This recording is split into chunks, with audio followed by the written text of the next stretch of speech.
Lighter to Lighten Marthoma Study Forum.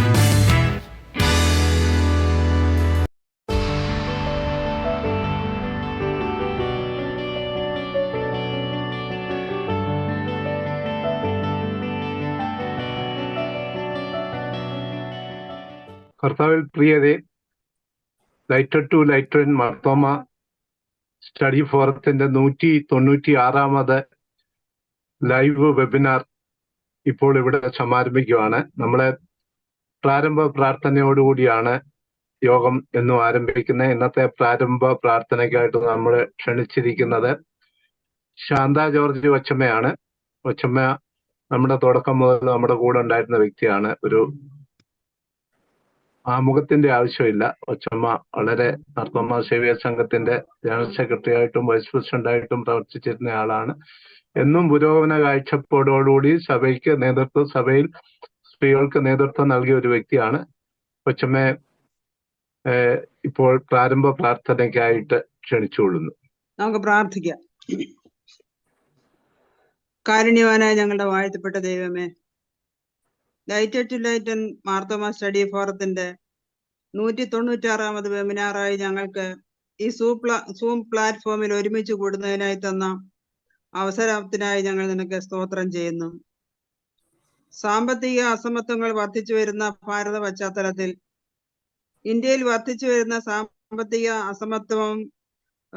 അസമത്വവും നയസമീപനങ്ങളും എന്ന വിഷയത്തെപ്പറ്റി ചിന്തിക്കുന്നതിനും പഠിക്കുന്നതിനും വിലയിരുത്തുന്നതിനും പരിഹാര മാർഗങ്ങളെ കണ്ടെത്തുന്നതിനും ആവശ്യമായ നയ രൂപീകരണത്തെപ്പറ്റി ചിന്തിക്കുന്നതിനും ഈ വെബിനാർ മുഖാന്തരമാക്കണമെന്ന് പ്രാർത്ഥിക്കുന്നു.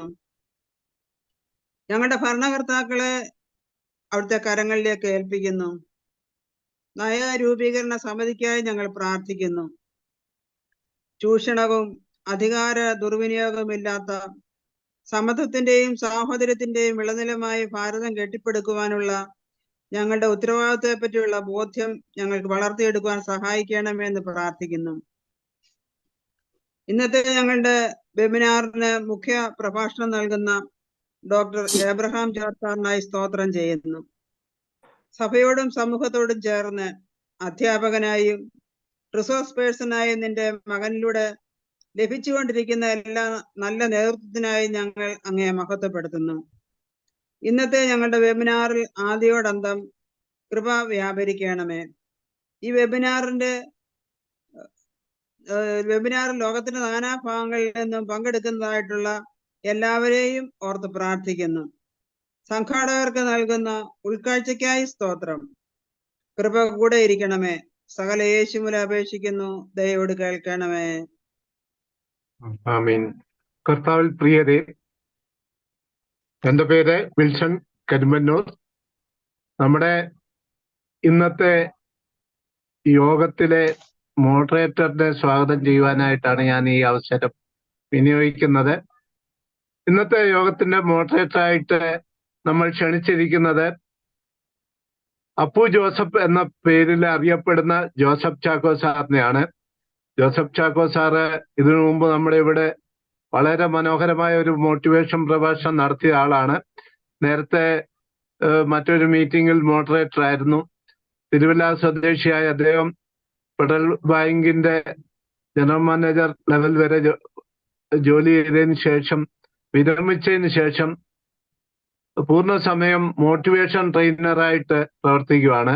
നമുക്ക് ഏവർക്കും അറിയാമല്ലോ, ഞാൻ നേരത്തെ കഴിഞ്ഞ തവണയും പറഞ്ഞ തന്മാത്ര എന്ന ചിത്രത്തിലെ ഒരു ഓർമ്മയുടെ ക്ലാസ് മോഹൻലാൽ എടുക്കുന്നതായിട്ടുണ്ട്. എങ്ങനെയാണ് ഓർമ്മ നിലനിർത്തുന്നത്, അത് അപ്പു ജോസഫ് സാറിന്റെ ഒരു കോൺട്രിബ്യൂഷൻ ആയിരുന്നു. അന്ന് മുതൽ സാറ് കുറെ കൂടെ പ്രശസ്തനായി. അപ്പം അങ്ങനെ ഒരു പ്രശസ്ത വ്യക്തിയാണ്, എപ്പോഴും ബിസിയാണ്. നിരന്തരം ട്രെയിനിങ്ങും മോട്ടിവേഷൻ പ്രോഗ്രാമുകളിലും ഇൻവോൾവ് ആയിരിക്കുന്ന സാറിനെ നമ്മൾ മോഡറേറ്ററായിട്ട് വിളിച്ചത് ഇതിനൊരു പ്രത്യേക കാരണം കൊണ്ടുണ്ട്. സാറിന്റെ ശ്രമഫലമായിട്ടാണ് ഇന്നത്തെ പ്രഭാഷകനായ ഡോക്ടർ എബ്രഹാം ജോർജ് സാറിനെ ബന്ധപ്പെട്ടത്. അപ്പം അതിനു വേണ്ട ക്രമീകരണങ്ങളൊക്കെ ചെയ്തു തന്നത് അപ്പു ജോസഫ് സാറാണ്. സാറ് എന്നും നമ്മുടെ ഈ കൂട്ടായ്മയോടും ഈ വെബിനാറിനോടും കൂടെ ഇന്ന് സഹകരിക്കുന്ന വ്യക്തിയാണ്. സാറിനെ ഇന്നത്തെ ഈ യോഗത്തിന്റെ മോഡറേറ്ററായി ചുമതല ഏൽക്കുവാനായി ഞാൻ സ്വാഗതം ചെയ്തുകൊള്ളുന്നു. സാറിന് മൈക്രോഫോൺ കൈമാറുന്നു. Good evening. ഇന്നൊരു നല്ല ദിവസമാണ്, ഗുഡ് ഡേ. കാരണം ഇന്നലെയൊക്കെ ഇന്ത്യയിൽ ഇലക്ഷൻ തുടങ്ങിയിട്ട്, അപ്പൊ നമ്മളെല്ലാവരും ഇലക്ഷനെ പറ്റി മറ്റു കാര്യങ്ങളൊക്കെ രാജ്യത്തിന്റെ സമ്പദ്ഘടനയെ പറ്റിയൊക്കെ സംസാരിക്കുന്ന ഒരു സമയമാണ്. ഇന്ന് ക്ലാസ് എടുക്കാൻ വരുന്ന ക്ലാസ് നമ്മുടെ മെയിൻ ടോക്ക് നടത്തുന്ന ഡോക്ടർ എബ്രഹാം ജോർജ് എന്റെ ജൂനിയറായിട്ട് കോളേജിൽ പഠിച്ചതാണ്. ഞാൻ മർത്താമ കോളേജിൽ പഠിക്കുമ്പോഴും SB കോളേജിൽ പഠിക്കുമ്പോഴും എന്റെ ജൂനിയറായിട്ട് അദ്ദേഹം ഉണ്ടായിരുന്നു. അദ്ദേഹത്തെ പറ്റി നമ്മളുടെ ഗ്രൂപ്പിൽ വളരെ ഡീറ്റെയിൽഡ് ആയിട്ടുള്ള റൈറ്റപ്പ് വന്നിട്ടുണ്ട് 1-2 തവണ. ഞാൻ അതിലേക്കൊന്നും പോകുന്നില്ല. എനിക്ക് കഴിഞ്ഞ 50 വർഷത്തിലധികമായിട്ട് വളരെ വ്യക്തിപരമായിട്ട് അറിയാവുന്നതാണ്. ഞങ്ങൾ തമ്മിൽ താമസിക്കുന്ന ഞങ്ങളുടെ വീടുകൾ തമ്മിൽ ഒരു 100 മീറ്ററിന്റെ വ്യത്യാസമേ ഉള്ളൂ. വളരെ അടുത്ത ബന്ധം പുലർത്തുന്നതാണ്. മാത്രമല്ല അദ്ദേഹത്തിന്റെ പിതാവ്, ഞാൻ കുറച്ചുനാൾ BEd പഠിച്ചപ്പം അവിടെ ടൈറ്റസ് സെക്കൻഡ് ടീച്ചേഴ്സ് കോളേജിന്റെ പ്രിൻസിപ്പലാണ് CA ജോർജ് സാറിന്റെ മോഹനാണ് സോണി എന്ന് ഞങ്ങൾ വിളിക്കുന്ന എബ്രഹാം ജോർജ് സാർ. അദ്ദേഹത്തിന്റെ സഹോദരൻ മാത്യു ജോർജ് എന്നോടൊപ്പം ബാങ്കിൽ ജോലി ചെയ്തിട്ടുണ്ട്. അദ്ദേഹം ബാങ്കിലെ അസിസ്റ്റന്റ് ജനറൽ മാനേജറായിട്ട് റിട്ടയർ ചെയ്തിട്ടുണ്ട്. വിൽസൺ പറഞ്ഞൊരു തെറ്റുണ്ട്, ഞാനൊരു സാധാരണ മാനേജറായിട്ടാണ് ബാങ്കിൽ നിന്ന് വിരമിച്ചത്. ഓക്കെ. എബ്രഹാം ജോർജ് സാറ് അദ്ദേഹം ഒരു കോളേജ് പ്രിൻസിപ്പൾ ആയിരുന്നു. അദ്ദേഹം ഇതിനെപ്പറ്റി വളരെ ഡീറ്റെയിൽഡ് ആയിട്ടുള്ള അടുത്ത സമയത്ത് അദ്ദേഹം ഈ കലാകാരനായിട്ട് ധാരാളം എക്സിബിഷൻസ് ഒക്കെ നടത്തുന്നുണ്ട്. ഞാനും അദ്ദേഹത്തിന്റെ പടങ്ങളിലൊക്കെ വരയ്ക്കുന്ന സ്ഥലത്തും എക്സിബിറ്റ് ചെയ്യുന്ന സ്ഥലങ്ങളിലൊക്കെ പോയി കണ്ടിട്ടുണ്ട്. Soni sir is a good academician. സാധാരണ പ്രിൻസിപ്പൽമാരെ പോലെയല്ല. നിങ്ങൾക്ക് ഇന്നത്തെ സംസാരിക്കും മനസ്സിലാകും. അദ്ദേഹം ഒരു നല്ല എക്കണോമിസ്റ്റാണ്. ഡോക്ടറേറ്റിനുള്ള അദ്ദേഹത്തിന്റെ അദ്ദേഹത്തിന്റെ പേപ്പർ അദ്ദേഹം ലക്ഷദ്വീപിന്റെ എക്കണോമിക്സിനെ പറ്റിയായിരുന്നു അദ്ദേഹം പേപ്പർ തയ്യാറാക്കി. നല്ലൊരു അഡ്മിനിസ്ട്രേറ്റർ ആണ്. Is A very good human being. സാധാരണ മനുഷ്യനെ പറ്റി എല്ലാവരും പ്രസംഗിക്കാൻ വരുന്നവരെ പറ്റിയും മെയിൻ ടോക്ക് നടത്തുന്നവരെ പറ്റിയും നല്ലതായിട്ട് പറയും. Is A very simple and humble person. വളരെ വിനയത്തോടുകൂടെ ഇത്രയും ഒരു നല്ല അറിവും പാണ്ഡിത്യമുള്ളതാണ്. ഇന്ന് അദ്ദേഹം സംസാരിക്കുന്ന വിഷയം increasing economic inequality in India and policy options. ഇന്ത്യയിൽ വർദ്ധിച്ചു വരുന്ന സാമ്പത്തിക അസമത്വവും നയസമീപനങ്ങളും എന്ന വിഷയത്തെ പറ്റിയാണ്. എന്താണ് ഇന്ത്യയിലെ ഇന്നത്തെ പ്രശ്നം? India has high income and wealth inequality and income distribution, especially women and informal വർക്കേഴ്സിന്റെ ഇടയ്ക്ക് വളരെ പ്രശ്നങ്ങളാണ്. വലിയൊരു പോപ്പുലേഷനാണ് നമ്മളുടെ. ഇതിനെ വളരെ നന്നായി പഠിച്ച് അദ്ദേഹം ഇപ്പോൾ നിങ്ങളോട് സംസാരിക്കും. I am not going to stand in between Soni sir and you. I very humbly request my good friend and young friend Soni sir to take over. I wish you good luck. Thank you very much. ബഹുമാനപ്പെട്ട moderator Shri Appu Joseph Chacko, Shri Wilson Karimpannoor, സുഹൃത്തുക്കളെ, ഇന്നത്തെ ഈ വെബിനാറിൽ പങ്കെടുക്കാൻ സാധിച്ചതിൽ എനിക്ക് വളരെ അധികം സന്തോഷമുണ്ട്. മാർത്തോമ സ്റ്റഡി ഫോറം അതിൻ്റെ 195 വെബിനാറുകൾ ഇതിനകം നടത്തി കഴിഞ്ഞു എന്നുള്ളത് നമ്മയൊക്കെ സംബന്ധിച്ച് വളരെ അഭിമാനകരമായിട്ടുള്ള ഒരു നേട്ടമാണ്. ഈ വെബിനാർ സീരീസ് നടത്തുന്ന, ഇതിന് നേതൃത്വം നൽകുന്ന എല്ലാവരെയും ഞാൻ ഏറ്റവും ഹാർദമായിട്ട് അഭിനന്ദിച്ചു കൊള്ളട്ടെ.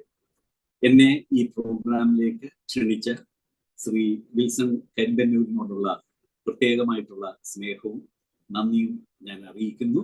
അതുപോലെ ഇവിടെ സൂചിപ്പിച്ചതുപോലെ ഈ ഗ്രൂപ്പിലോട്ട് എന്നെ ഇൻട്രൊഡ്യൂസ് ചെയ്ത എൻ്റെ അടുത്ത സുഹൃത്ത് ശ്രീ അപ്പു ജോസഫ് ചാക്കോയോടുള്ള എൻ്റെ നന്ദിയും സന്തോഷവും ഞാൻ ഇവിടെ രേഖപ്പെടുത്തുകയാണ്.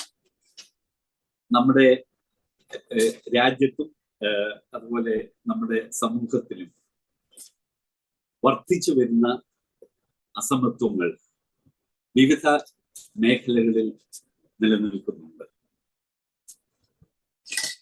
എന്നാൽ ഒരു ഇക്കണോമിക്സ് വിദ്യാർത്ഥി എന്ന നിലയിൽ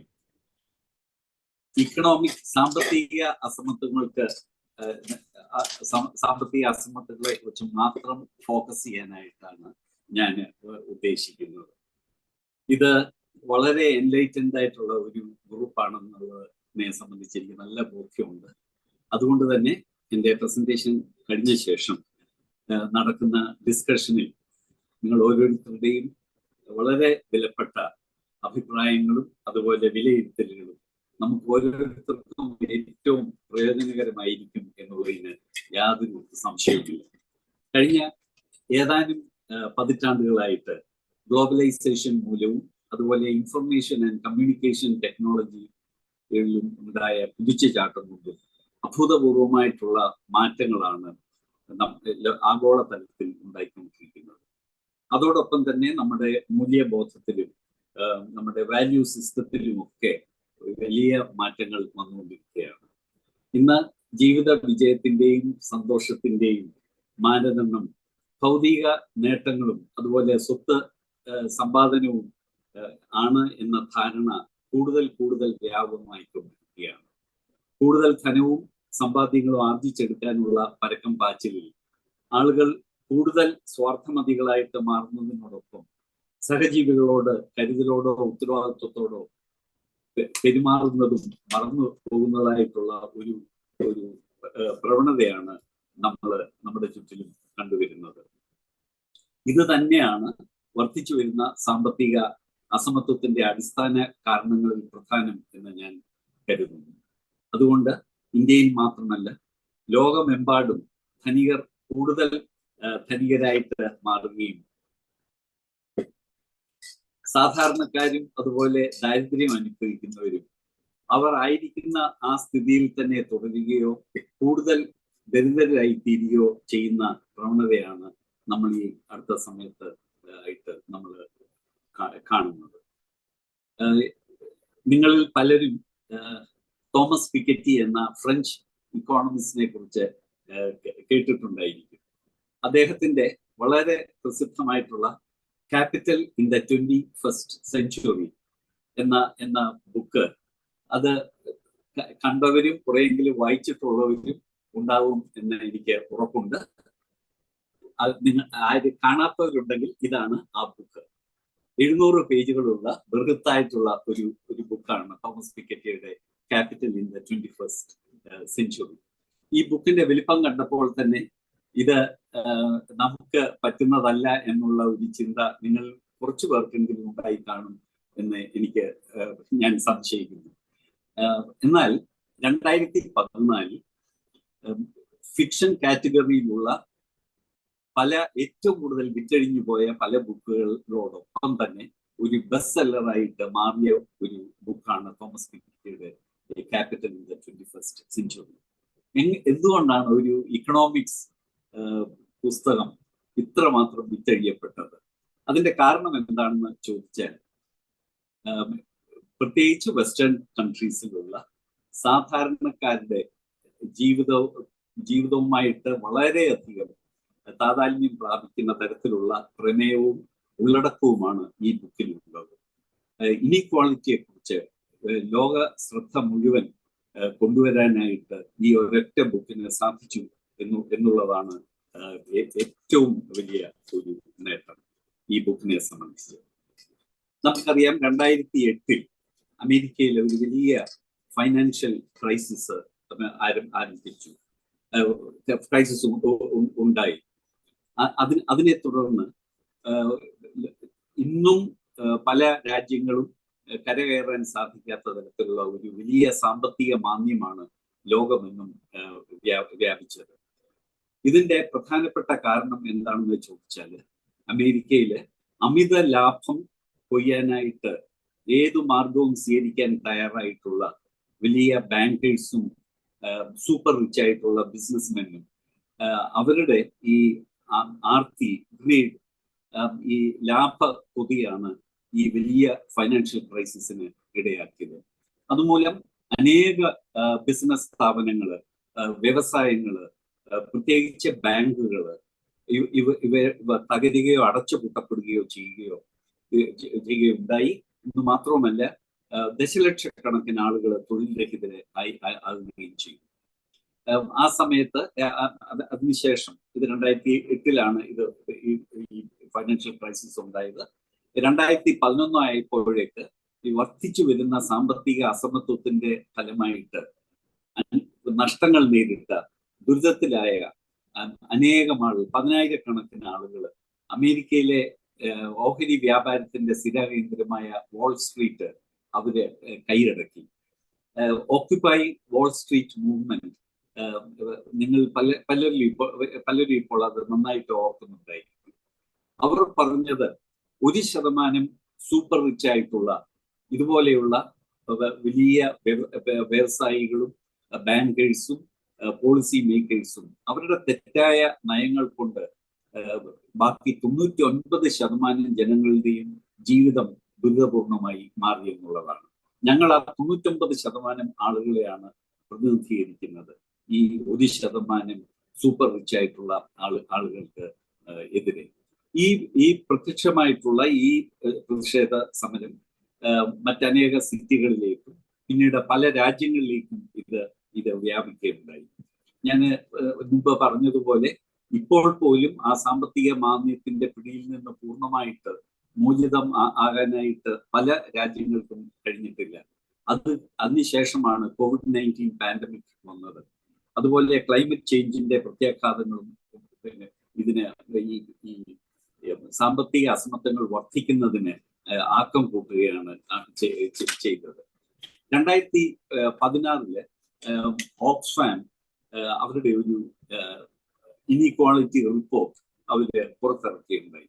അതില് അവർ പറയുന്നത് ലോകത്തെ അതിസമ്പന്നരായിട്ടുള്ള 1% ആളുകളുടെ കയ്യിലുള്ള സമ്പത്ത് ബാക്കിയുള്ള 99% ആളുകളുടെ കൈവശമുള്ള സമ്പത്തിന് തുല്യമാണ് എന്നാണ്. 1% കയ്യിലുള്ള സ്വത്ത് ബാക്കി മുഴുവൻ 99% വരുന്ന ആളുകളുടെ സമ്പത്തുകൾ അതിന് വില കൽപ്പിച്ചാൽ അതിന് തുല്യമാണ്. എന്ന് മാത്രമല്ല, ആ റിപ്പോർട്ടിൽ ഓക്സ്ഫാം പറഞ്ഞത് 85 ആളുകളുടെ കയ്യിൽ മാത്രം ആ ലോകത്തുള്ള ആകെ സമ്പത്തിന്റെ പകുതിയും ഈ 85 പേരുടെ കയ്യിലാണ്. അവരാണ് ഇത് കൈയടക്കി വെച്ചിരിക്കുന്നത്.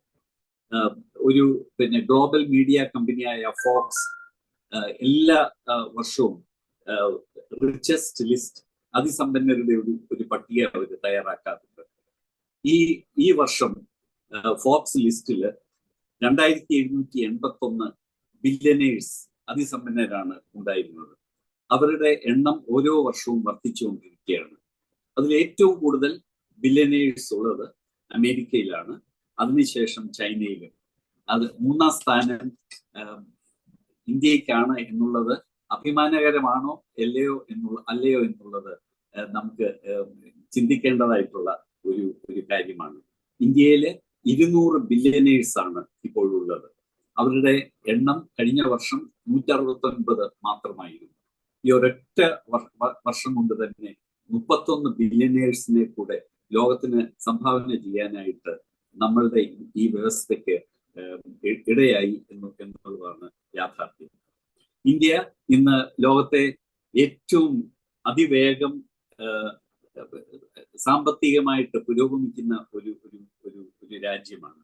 എന്നാൽ അതേസമയം നമ്മുടെ ആകെയുള്ള ജനസംഖ്യയിൽ 35 കോടി ആളുകളും ദാരിദ്ര്യത്തോടെ മല്ലടിച്ച് കഴിയുന്നവരാണ് എന്നുള്ള യാഥാർത്ഥ്യവും നമുക്ക് ഒരിക്കലും മറക്കാനായിട്ട് കഴിയുകയില്ല. 1947 നമ്മൾ സ്വാതന്ത്ര്യം നമുക്ക് ലഭിച്ച ശേഷം ഒരു ആസൂത്രിത വികസനത്തിനാണ് നാം രൂപം കൊടുത്തത്. നമ്മുടേത് ഒരു മിക്സഡ് ഇക്കോണമി ആയിരുന്നു. ഗവൺമെന്റ് നിയന്ത്രണത്തിലുള്ള പബ്ലിക് സെക്ടറും അതുപോലെ പ്രൈവറ്റ് സെക്ടറും. അതിൽ പബ്ലിക് സെക്ടറിനാണ് നമ്മൾ കൂടുതൽ പ്രാധാന്യം നൽകിയിരുന്നത്.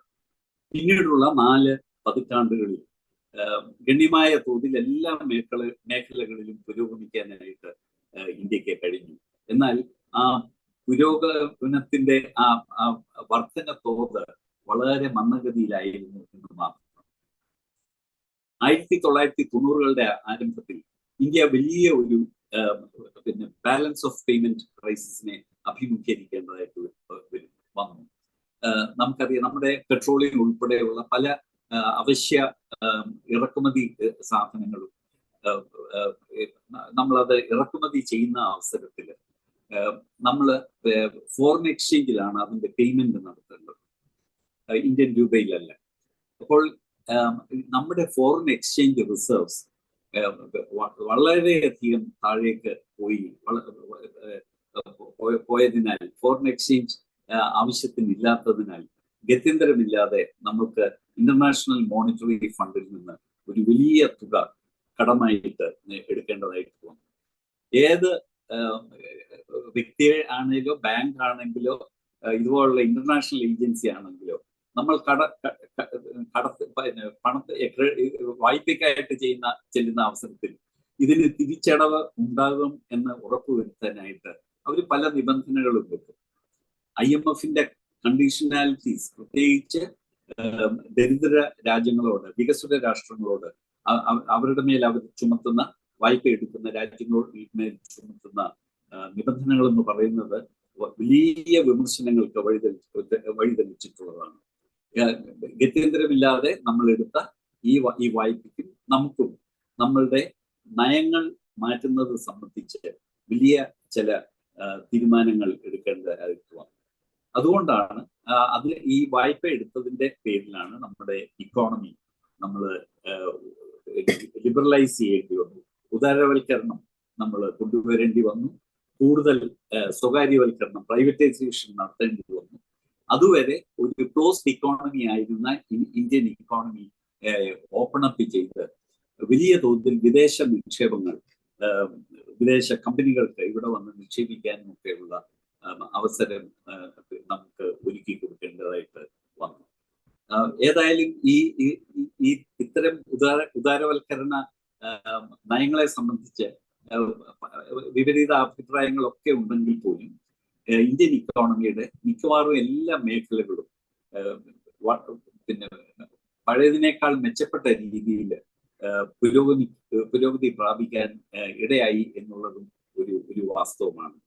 ആ കാലഘട്ടം മുതൽ മാറി മാറി വരുന്ന കേന്ദ്ര ഗവൺമെന്റുകളുടെ എല്ലാം അവരുടെ ഏറ്റവും മുഖ്യമായ പ്രഖ്യാപിത ലക്ഷ്യം എന്ന് പറയുന്നത് ഓവറോൾ ഗ്രോത്ത് റേറ്റ്, ഇക്കോണമിയുടെ ഗ്രോത്ത് റേറ്റ് എത്രയും മാക്സിമൈസ് ചെയ്യുക, വർദ്ധിപ്പിക്കുക, അതിന്റെ വർധന തോത് എത്രയും കൂട്ടുക എന്നുള്ളതായിരുന്നു.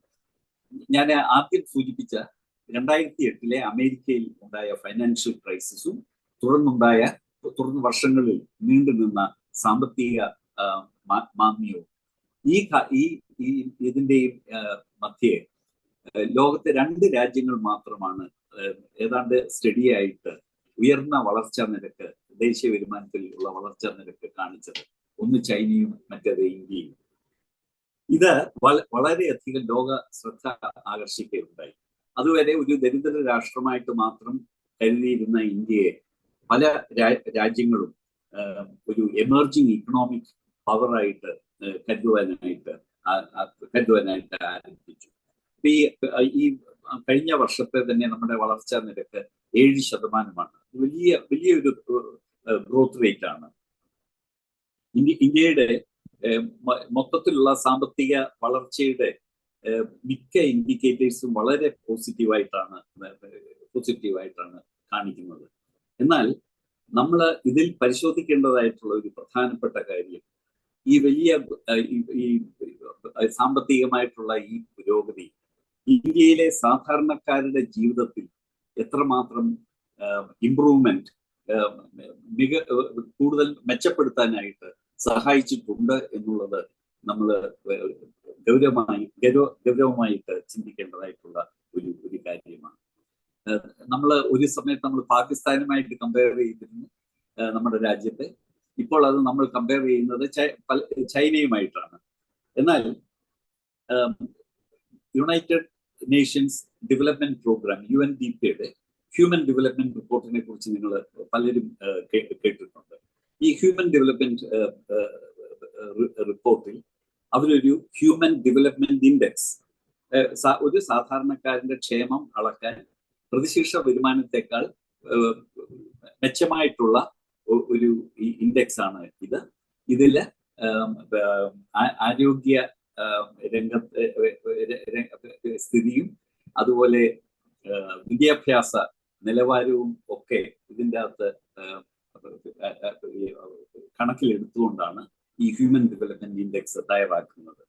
ഈ ഹ്യൂമൻ ഡെവലപ്മെന്റ് ഇൻഡെക്സ് കഴിഞ്ഞ വർഷം 193 രാജ്യങ്ങളെ അവര് റാങ്ക് ചെയ്തപ്പോൾ ഇന്ത്യയുടെ സ്ഥാനം 134 മാത്രമായിരുന്നു.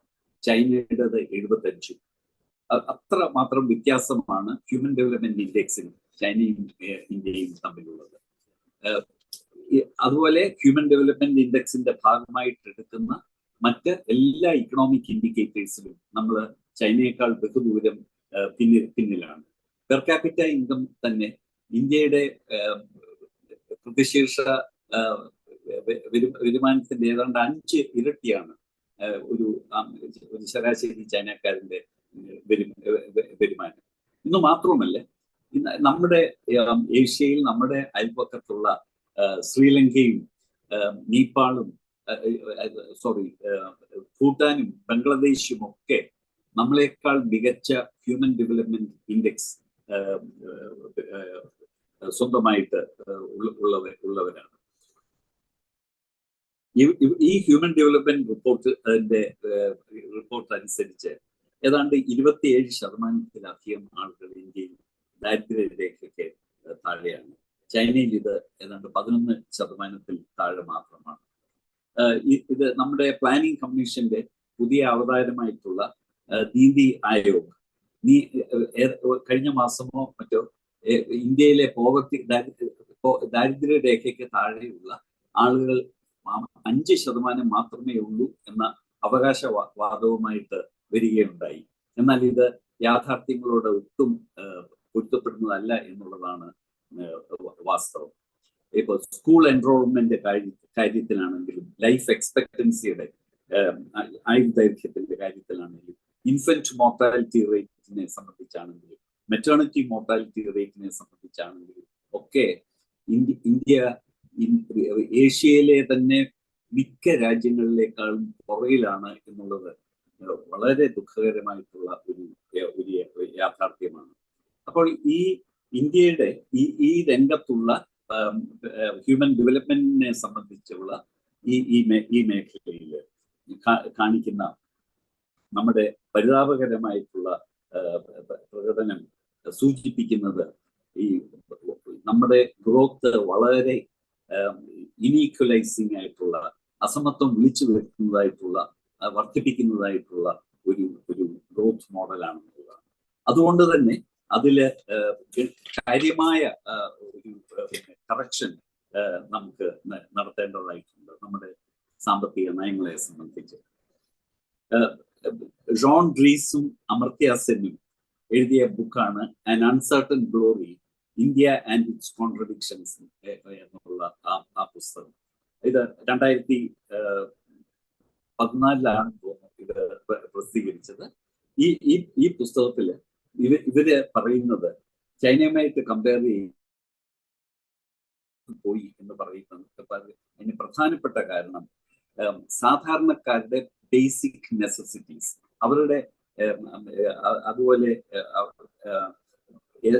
വളരെ അത്യാവശ്യമായിട്ടുള്ള പബ്ലിക് സർവീസസ് അത് ആരോഗ്യ രംഗത്താണെങ്കിലും, വിദ്യാഭ്യാസ രംഗത്താണെങ്കിലും, സാനിറ്റേഷനിലാണെങ്കിലും എല്ലാം ഇതുപോലുള്ള ഓരോ കാര്യങ്ങളിലും അവര് കൂടുതൽ ഊന്നൽ കൊടുക്കുകയും ഗ്രാമീണരായിട്ടുള്ള ചൈനക്കാർക്ക് പോലും ഇത്തരം പല പൊതുജന സേവനങ്ങളും അഫോർഡബിൾ ആയിട്ടുള്ള നിലയിൽ അവർക്ക് എത്തിച്ചു കൊടുക്കാൻ കഴിഞ്ഞു എന്നുള്ളതാണ് ഇക്കാര്യത്തില് ചൈനയെ വേറിട്ട് നിർത്തുന്നത്. ഈ വലിയ സാമ്പത്തിക അസമത്വം നിലനിൽക്കുന്നതായിട്ടുള്ള അവസരങ്ങളിൽ ഈ ഒരു ഇനീക്വാളിറ്റി ഗ്യാപ്പ് അത് ബ്രിഡ്ജ് ചെയ്യാനായിട്ട് നമ്മുടെ സാധാരണ ജനങ്ങളെ ഏറ്റവും സഹായിക്കുന്നത് വിദ്യാഭ്യാസത്തിലൂടെയാണ്. ഇന്ത്യയില് 2011 സെൻസസ് അനുസരിച്ച് 74% ആളുകൾ മാത്രമേ അവർക്ക് സാക്ഷരതയുള്ളൂ. ആ സാക്ഷരതയുള്ള ആളുകളിൽ തന്നെ 16% ആളുകൾ മാത്രമേ പ്രൈമറി വിദ്യാഭ്യാസം 16% ആളുകൾ പ്രൈമറി വിദ്യാഭ്യാസം പൂർത്തിയാക്കിയിട്ടില്ല താനും. അതുപോലെ ഇന്ത്യയിലെ സ്കൂളുകളിൽ കാണുന്ന വലിയ ഒരു പ്രതിഭാസം കുട്ടികളുടെ കൊഴിഞ്ഞുപോക്കാണ്, ഡ്രോപ്പ് ഔട്ട്. ഈ ഡ്രോപ്പ് ഔട്ട് റേറ്റ് നമ്മുടെ വളരെ ഉയർന്ന നിലയിലാണ്. COVID-19 പാൻഡമിക്കൂടെ വന്ന ശേഷം ഈ ഡ്രോപ്പ് ഔട്ട് റേറ്റ് വീണ്ടും വർദ്ധിക്കുകയാണ് ഉണ്ടായത്. പൊതുവെ എല്ലാവർക്കും എല്ലാവരുടെയും ധാരണ സർക്കാർ സ്കൂളുകളിലേക്കാളും മെച്ചമായിട്ടുള്ള വിദ്യാഭ്യാസം പ്രൈവറ്റ് ഇംഗ്ലീഷ് മീഡിയം സ്കൂൾസ് ആണ് നൽകുന്നത് എന്നാണ്. അത് ഒരു നല്ല പരിധി വരെ അത് വാസ്തവമായിരിക്കും. എന്നാൽ ഈ സ്കൂളുകളെല്ലാം ചുമത്തുന്നത് വലിയ ഫീസാണ്. ഇന്ത്യയിലെ ബഹുഭൂരിപക്ഷം വരുന്ന മാതാപിതാക്കൾക്കും അവരുടെ കുഞ്ഞുങ്ങളെ അവർക്ക് ആഗ്രഹമുണ്ടെങ്കിൽ പോലും ഈ പ്രൈവറ്റ് സ്കൂളുകൾ വിട്ടു പഠിപ്പിക്കാനുള്ള ശേഷിയില്ല എന്നുള്ളതാണ് വാസ്തവം. അതുകൊണ്ട് സംഭവിക്കുന്നത് എന്താണെന്ന് ചോദിച്ചാൽ, മികച്ച വിദ്യാഭ്യാസം ലഭിക്കാത്തത് കൊണ്ട് ഇവരുടെ ദാരിദ്ര്യ അവസ്ഥയിൽ നിന്ന് ഇവർക്ക് കരകയറാതെ അടുത്ത ജനറേഷനിലൂടെ ഇവരുടെ ദാരിദ്ര്യം ചെയ്യപ്പെടുന്നതായിട്ടാണ് പൊതുവെ കണ്ടുവരുന്നത്. അതുപോലെ നമ്മുടെ ഹ്യൂമൻ ഡെവലപ്മെന്റ് ഇൻഡെക്സിലുള്ള മുന്നേറ്റം ഉണ്ടാക്കുവാനും ഈ സാമ്പത്തിക അസമത്വം കുറയ്ക്കാനും നമ്മെ ഏറെ സഹായിക്കുന്ന ഒരു കാര്യമാണ് പൊതുജനാരോഗ്യം. ഈ പൊതുജനാരോഗ്യ രംഗത്ത് നമുക്ക് കഴിഞ്ഞ 70-ലേറെ വർഷങ്ങളായിട്ട് വലിയ ഇംപ്രൂവ്മെന്റ് നമുക്ക് ഉണ്ടാക്കാനായിട്ട് സാധിച്ചിട്ടുണ്ട്. എന്നാൽ ഇന്ത്യയുടെ ദേശീയ വരുമാനത്തിന്റെ ഏതാണ്ട് 1.5% താഴെ മാത്രമാണ് നമ്മൾ പൊതുജനാരോഗ്യത്തിന് വേണ്ടി ചെലവഴിക്കുന്നത്. അത് ചൈനയിലാണെങ്കിൽ അത് 3% അടുത്താണ്. നമ്മുടെ തൊട്ടടുത്തുള്ള വളരെ വലിയ പ്രശ്നങ്ങളിലും സിവിൽ വാറിലൂടെ ഒക്കെ കടന്നുപോയ ശ്രീലങ്കയിൽ പോലും നമ്മളെക്കാളും കൂടുതലാണ് അവരുടെ ദേശീയ വരുമാനത്തിന്റെ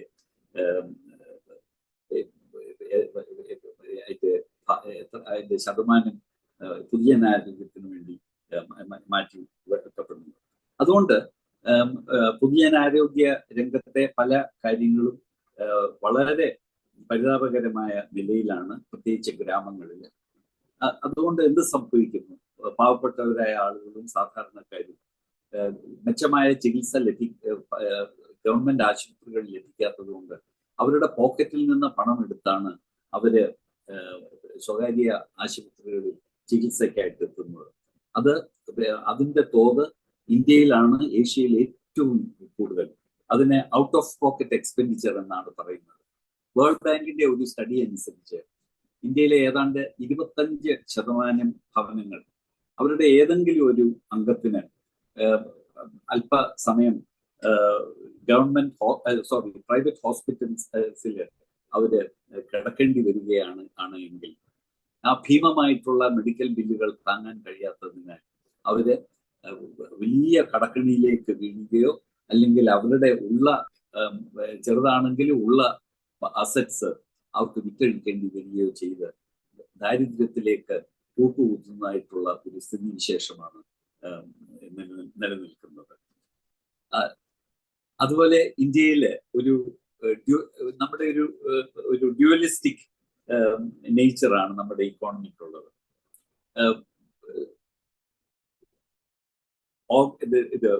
ഫോർമൽ സെക്ടറും ഇൻഫോർമൽ സെക്ടറും. ഈ ഫോർമൽ സെക്ടറിൽ നമ്മൾ സ്ഥിരമായിട്ട് ശമ്പളം വാങ്ങുന്നവരും ജോലിക്ക് താരതമ്യേന സുരക്ഷിതത്വം ഉള്ളവരുമൊക്കെയാണ് ഈ ഫോർമൽ സെക്ടറിൽ ജോലി ചെയ്യുന്നത്. അവരുടെ പ്രൊപ്പോർഷൻ എന്ന് പറയുന്നത് 10% താഴെയാണ്.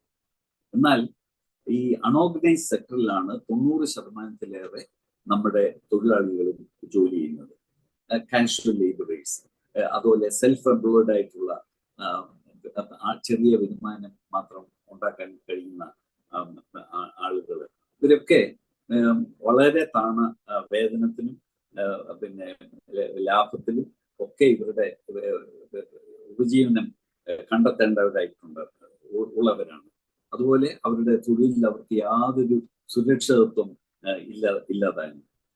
ഈ ഇന്ത്യയില് 47% നമ്മളുടെ കുടുംബങ്ങൾ അഗ്രികൾച്ചർ, കൃഷി അല്ലെങ്കിൽ അതുമായിട്ട് ബന്ധപ്പെട്ട മറ്റ് തൊഴിലുകളിൽ ഏർപ്പെടുന്നവരാണ്.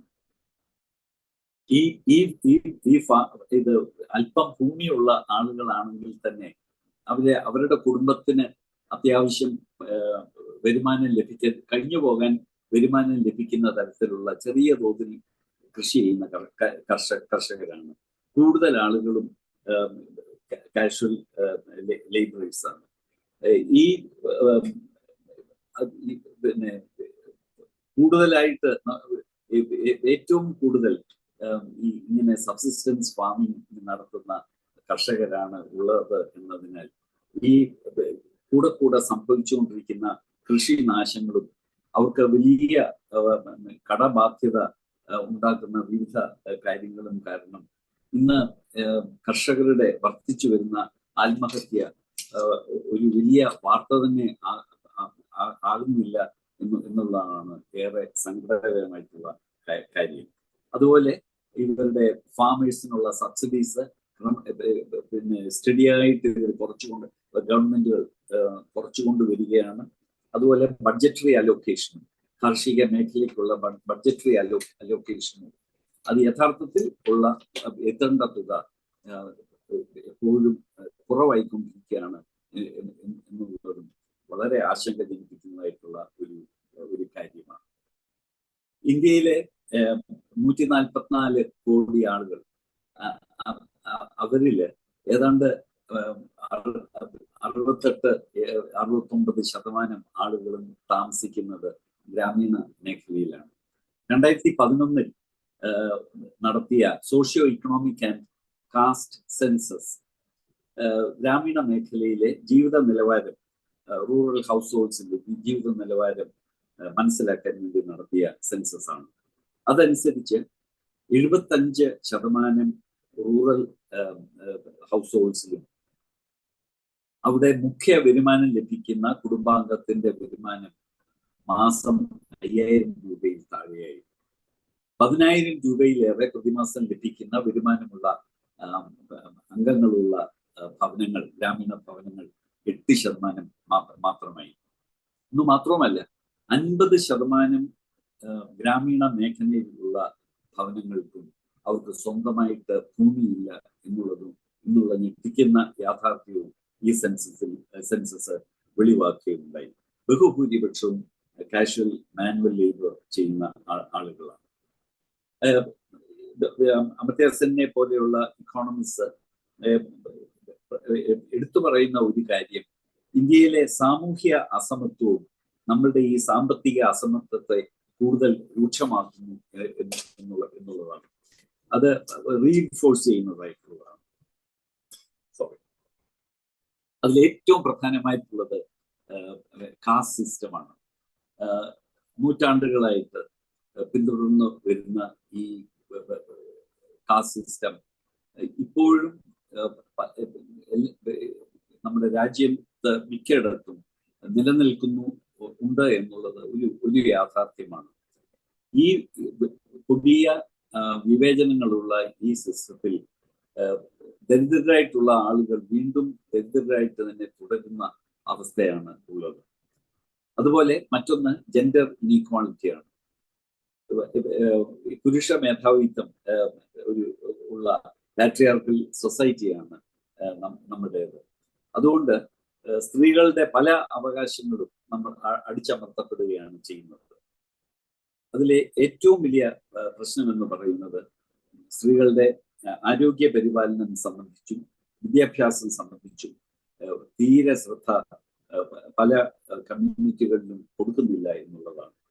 അതുകൊണ്ട് തന്നെ ഈ നമ്മുടെ ബാക്ക്വേർഡ്നെസ് അതേ രീതിയിൽ തുടരുകയും ഇക്കണോമിക് ഡെവലപ്മെന്റിനും അതുപോലെ സാമ്പത്തിക അസമത്വം കുറയ്ക്കാൻ ഉതകുന്ന ഒരു വലിയ മാർഗവും നമുക്ക് അടഞ്ഞു പോവുകയാണ്.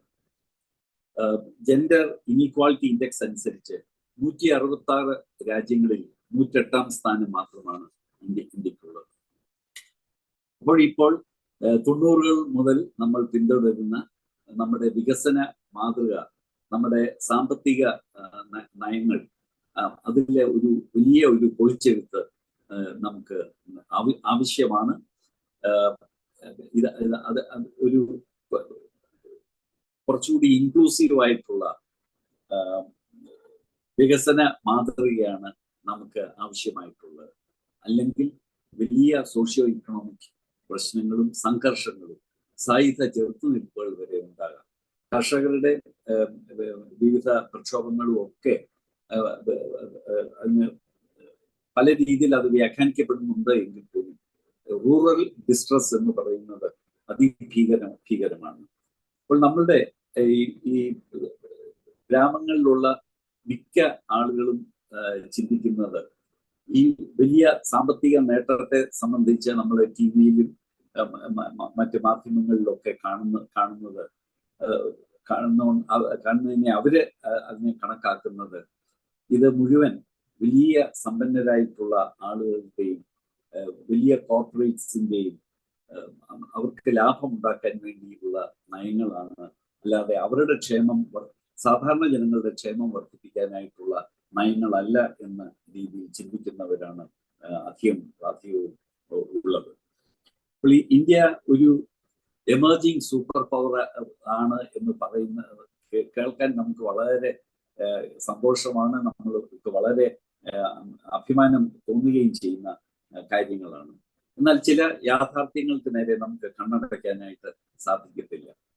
144 കോടി ജനങ്ങൾ ഉള്ള ഇന്ത്യ ഈ ചിലപ്പോൾ ജനസംഖ്യയുടെ ബാഹുല്യം കൊണ്ടാവാം ലോകത്തെ ഏറ്റവും കൂടുതൽ ദരിദ്രർ വസിക്കുന്ന രാജ്യമാണ്. ലോകത്തെ ഏറ്റവും കൂടുതൽ നിരക്ഷരർ വസിക്കുന്ന രാജ്യമാണ്. ലോകത്തെ ഏറ്റവും അണ്ടർ നറിഷ്ഡ് ആയിട്ടുള്ള ആളുകൾ, പ്രത്യേകിച്ച് ശിശുക്കളും സ്ത്രീകളും വസിക്കുന്നതായിട്ടുള്ള രാജ്യമാണ്. ആഫ്രിക്കൻ രാജ്യങ്ങളൊക്കെ നമ്മളെക്കാൾ, മിക്ക രാജ്യങ്ങളും നമ്മളെക്കാൾ ബഹുദൂരം മുന്നിലാണ്. നമ്മുടെ ഗ്ലോബൽ ഹങ്കർ ഇൻഡെക്സ് 125 രാജ്യങ്ങളിൽ നമ്മൾ 111-ാം സ്ഥാനത്ത് മാത്രമാണ്. ഈ ഇന്റർനാഷണൽ ഫുഡ് പോളിസി റിസർച്ച് തയ്യാറാക്കുന്ന ഈ ഗ്ലോബൽ ഹങ്കർ ഇൻഡെക്സ് ഈ അടുത്ത സമയത്ത് പ്രഖ്യാപിച്ചപ്പോൾ നമ്മളുടെ കേന്ദ്ര ഗവൺമെന്റ് പല ഏജൻസികളും അതിനെതിരെ ശക്തമായ പ്രതിഷേധവുമായിട്ട് മുന്നോട്ട് വരികയുണ്ടായി. ഇതിലെല്ലാം നമുക്ക് നിർവഹിച്ച് കാണുന്ന വേറൊരു സംഗതി, ഇന്ത്യയിലെ അതിസമ്പന്നർക്ക് ഈ വർദ്ധിച്ചു വരുന്ന സാമ്പത്തിക അസമത്വത്തെ കുറിച്ച് വളരെ നിസ്സംഗതയാണ് ഉള്ളത്. ഏതാനും വർഷങ്ങൾക്ക് മുമ്പ് പോപ്പ് ഫ്രാൻസിസ് ലോകത്തെ ഏറ്റവും പവർഫുൾ ആയിട്ടുള്ള ഭരണാധികാരികളോട്, ലോകത്തെ ഏറ്റവും ധനികരായിട്ടുള്ള സൂപ്പർ റിച്ച് ആയിട്ടുള്ള ആളുകളോട്, അതുപോലെ ബിസിനസ് പ്രമുഖരോട് ഈ വർദ്ധിച്ചു വരുന്ന സാമ്പത്തിക അസമത്വത്തിൽ അവരുടെ പങ്ക് എന്താണ് എന്നുള്ള ആത്മപരിശോധന നടത്തണമെന്ന് അദ്ദേഹം ആവശ്യപ്പെടുകയുണ്ടായി. എന്നു മാത്രവുമല്ല, ഈ പ്രശ്നം, വളരുന്ന ഈ സാമ്പത്തിക അസമത്വം അത് പരിഹരിക്കാനായിട്ട് ഉള്ള അവരുടെ കടമയെ അദ്ദേഹം ഓർമ്മപ്പെടുത്തുകയുണ്ടായി. ഈ സമ്പത്ത് കൊണ്ടും രാഷ്ട്രീയ സ്വാധീനം കൊണ്ടും അതുപോലെ വിവിധ തരത്തിൽ ഉയർന്നു നിൽക്കുന്ന സമൂഹത്തിലെ ഏറ്റവും സമ്പന്നരായ ശക്തരായിട്ടുള്ള ആളുകൾ യാതൊരു മടിയും കൂടാതെ സാധാരണക്കാരായ പൊതുജനങ്ങളുടെ മുന്നിൽ അനാവശ്യമായിട്ടുള്ള ആഡംബരവും ധൂർത്തും പ്രദർശിപ്പിക്കുന്ന പ്രവണതയും ഇന്ത്യയിൽ കൂടി വരികയാണ് എന്ന് നമുക്ക് പറയേണ്ടിയിരിക്കുന്നു. ഇന്ത്യയിലെ ഏറ്റവും വലിയ ധനികൻ എന്ന് പറയുന്നത് മുകേഷ് അംബാനിയാണ്. മുകേഷ് അംബാനിക്ക് ലോക സമ്പന്ന പട്ടികയിൽ 9-ാം സ്ഥാനമാണ് ഉള്ളത്. ഈ അടുത്ത സമയത്ത് അദ്ദേഹത്തെ സംബന്ധിച്ച്, റിലയൻസിനെ സംബന്ധിച്ച് വന്ന ഏറ്റവും പ്രധാനപ്പെട്ട വാർത്ത എന്ന് പറയുന്നത് അദ്ദേഹത്തിന്റെ മകന്റെ വിവാഹത്തിന് ഏതാണ്ട് 1250 കോടി രൂപയാണ് ചെലവഴിച്ചത്. ഒരു 6 വർഷങ്ങൾക്ക് മുമ്പ് അദ്ദേഹത്തിന്റെ മകളുടെ വിവാഹ വാർത്തയും വലിയ വാർത്താ പ്രാധാന്യം നൽകി മാധ്യമങ്ങൾ നൽകിയിരുന്നു. ഏതാണ്ട് 710 കോടി രൂപയാണ് വിവാഹ ആഘോഷങ്ങൾക്ക് വേണ്ടി അവർ ചെലവഴിച്ചത്. ലോകത്ത് ഏറ്റവും കൂടുതൽ ചേരി പ്രദേശമുള്ള മഹാനഗരങ്ങളിലൊന്നാണ് മുംബൈ. മുംബൈയിലെ ഈ ചേരി പ്രദേശങ്ങളുടെ മധ്യേ 27 നിലകളുള്ള ആന്റില എന്ന മുകേഷ് അംബാനിയുടെ വീടിനെ കുറിച്ച് പലരും പരാമർശിക്കുന്നത് the most vulgar display of wealth എന്നാണ്. ലോകത്തെ ഏറ്റവും എക്സ്പെൻസീവ് ആയിട്ടുള്ള സ്വകാര്യ ഭവനങ്ങളിൽ ഒന്നാണ് അത്.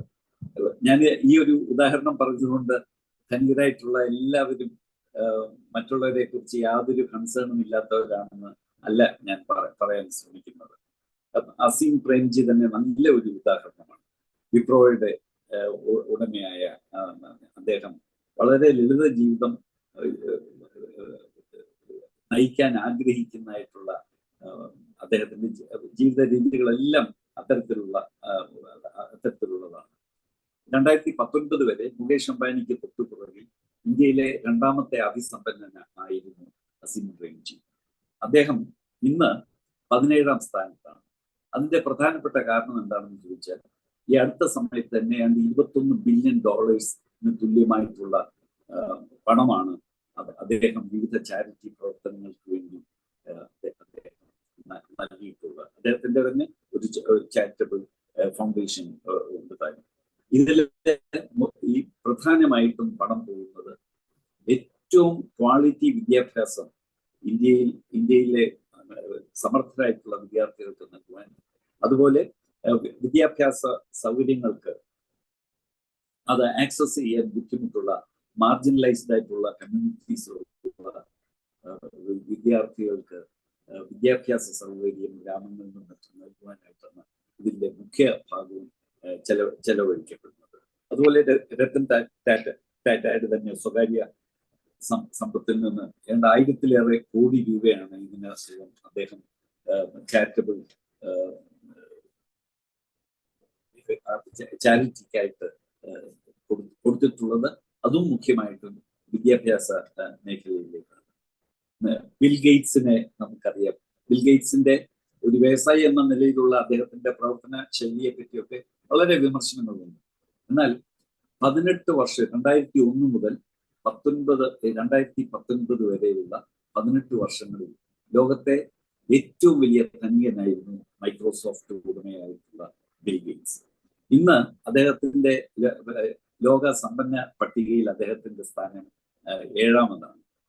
അതുപോലെ വാറൻ ബഫറ്റ്, അദ്ദേഹത്തിന്റെ സ്ഥാനം ഇപ്പോൾ 6ആണ്. നേരത്തെ അതിനേക്കാളൊക്കെ വളരെ മുകളിലായിരുന്നു. ഇവർ രണ്ടുപേരും ബില്യൺസ് ഓഫ് ഡോളേഴ്സ് ആണ് അവരുടെ സ്വകാര്യ സ്വത്തിൽ നിന്ന് ചാരിറ്റിക്ക് വേണ്ടി കൊടുക്കുന്നത്. അത് ഇതുപോലെയുള്ള നല്ല മാതൃകകളും നമുക്ക് മുമ്പിലുണ്ട്. എന്നാൽ ഇന്ത്യയിലെ തന്നെ പല പോളിസി മേക്കേഴ്സിന്റെയും മനോഭാവം നമ്മെ അത്ഭുതപ്പെടുത്തുന്നതാണ്. നിങ്ങൾക്ക് അരവിന്ദ് പന്നാഗാരിയെ കുറിച്ച് അറിയാം. അദ്ദേഹം യൂണിവേഴ്സിറ്റി ഓഫ് കൊളംബിയയിലെ ഇക്കണോമിക്സ് പ്രൊഫസറായിരുന്നു.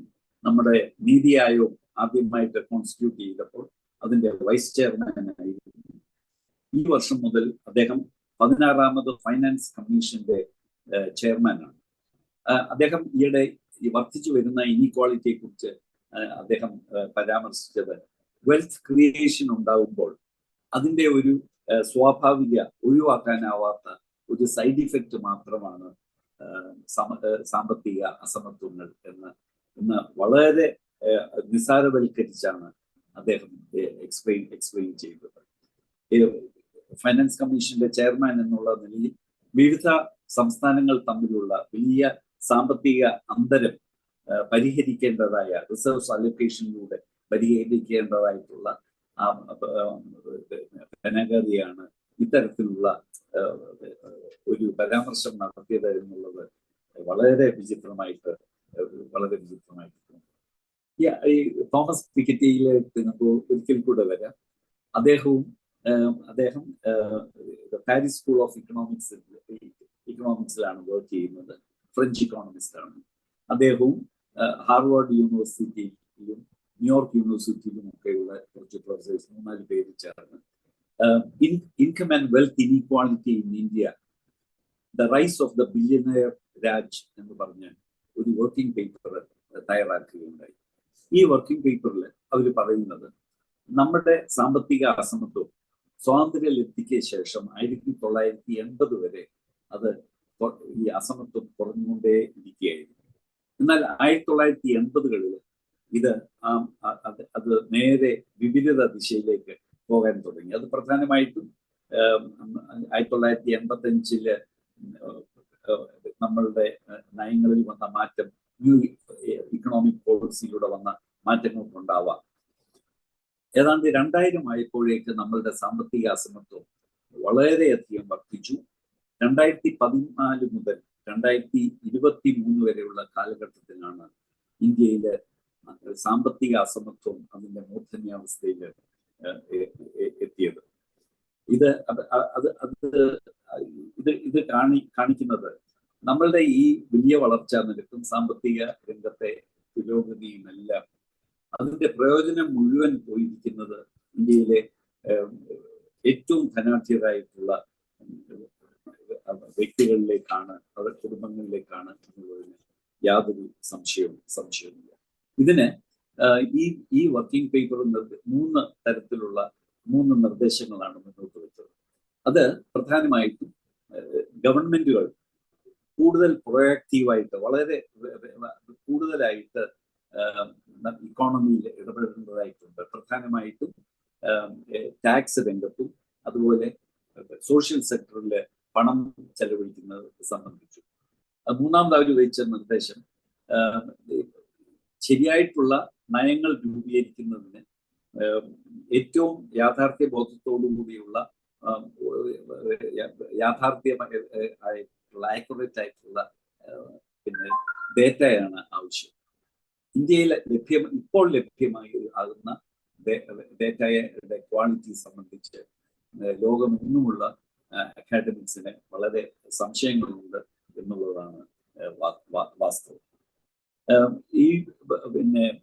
ഇപ്പോൾ നമ്മുടെ പ്രോഗ്രസീവ് ടാക്സേഷൻ ആണ് എന്ന് പറഞ്ഞാൽ പണമില്ലാത്തവർക്ക് ചെറിയ വരുമാനം കുറവുള്ളവരെ ചെറിയ തോതിലും കൂടുതൽ വരുമാനമുള്ളവരെ വലിയ തോതിലും ടാക്സ് ചെയ്യുന്നതാണ് പ്രോഗ്രസീവ് ടാക്സേഷൻ. എന്നാൽ വാസ്തവത്തിൽ ഇന്ത്യയിൽ ഇപ്പോൾ റിഗ്രസീവ് ടാക്സേഷൻ ആണെന്നാണ് ചൂണ്ടിക്കാണിക്കപ്പെടുന്നത്. കാരണം ഏറ്റവും കൂടുതൽ ടാക്സ് ആനുകൂല്യങ്ങളും ഇൻസെന്റീവ്സും വെൽത്ത് ക്രിയേഷൻ എന്ന് പറഞ്ഞ് ഈ അതിസമ്പന്നർക്കാണ് ലഭിച്ചുകൊണ്ടിരിക്കുന്നത്. ടാക്സ് ഇവേഷനും ഏറ്റവും കൂടുതൽ ഈ ഏറ്റവും ധനികരായിട്ടുള്ള ആളുകളാണ് നടത്തുന്നത്. ഇതിന് ഈ തോമസ് പിക്കറ്റിയുടെ നേതൃത്വത്തിൽ പുറത്ത് പബ്ലിഷ് ചെയ്ത ഈ വർക്കിംഗ് പേപ്പറിൽ അവർ പറയുന്നത് ഈ വലിയ ധനാഢ്യരായിട്ടുള്ള ബിസിനസ്സുകാരെയും കുടുംബങ്ങളെയും ഒക്കെ ഒരു സൂപ്പർ ടാക്സ് എന്ന പേരിൽ ഒരു 2% സൂപ്പർ ടാക്സ് ചുമത്തുകയാണെങ്കിൽ 167 ഫാമിലികളിൽ നിന്ന് മാത്രമായിട്ട് കിട്ടുന്ന ടാക്സ് റവന്യൂ ഇന്ത്യയിലെ ഹെൽത്ത്, എഡ്യൂക്കേഷൻ, ന്യൂട്രീഷൻ ഈ രംഗങ്ങളിൽ ഉള്ള ഇപ്പോഴത്തെ വലിയ പ്രശ്നങ്ങളെല്ലാം പരിഹരിക്കാൻ അത് ഉതകുന്നതാണ് എന്നാണ് ഈ റിപ്പോർട്ട്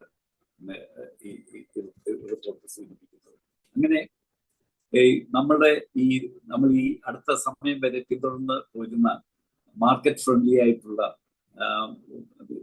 ഉദാരവൽക്കരണ നമ്മളുടെ നയങ്ങളിൽ വലിയ തിരുത്തലുകൾ നമുക്ക് ആവശ്യമാണ്. നമ്മുടെ ഇക്കണോമിക് ഗ്രോത്ത് കൂടുതൽ ഇൻക്ലൂസീവ് ആയെങ്കിൽ മാത്രമേ നമുക്കത് സസ്റ്റെയിൻ ചെയ്യാൻ പറ്റത്തുള്ളൂ. അപ്പോൾ ഒരു സസ്റ്റൈനബിൾ ഇക്കണോമിക് ഗ്രോത്തിന് നമുക്ക് ഏറ്റവും ആവശ്യമായിട്ടുള്ളത് നമ്മൾ ഉണ്ടാക്കുന്ന പുതുതായിട്ട് ക്രിയേറ്റ് ചെയ്യുന്ന സമ്പത്തിന്റെ ഒരു നല്ല പങ്ക് ഇവിടുത്തെ സാധാരണക്കാരായ ആളുകളുടെ ജീവിതം മെച്ചപ്പെടുത്താനായിട്ട് അത് ഉപയോഗിക്കണം. ഇങ്ങനെയുള്ളൊരു ഡിസ്ട്രിബ്യൂഷണൽ ആസ്പെക്റ്റിനും ഗവൺമെന്റ് ഊന്നൽ കൊടുക്കണം എന്നാണ് നമുക്ക് പറയാനായിട്ടുള്ളത്. ഇത് പ്രോഗ്രസീവ് ടാക്സേഷൻ അതിൽ പ്രധാനപ്പെട്ട ഒരു കാര്യമാണ്. അത് ചില ആളുകളുടെ കയ്യിൽ മാത്രം പണം കുമിഞ്ഞുകൂടുന്നത്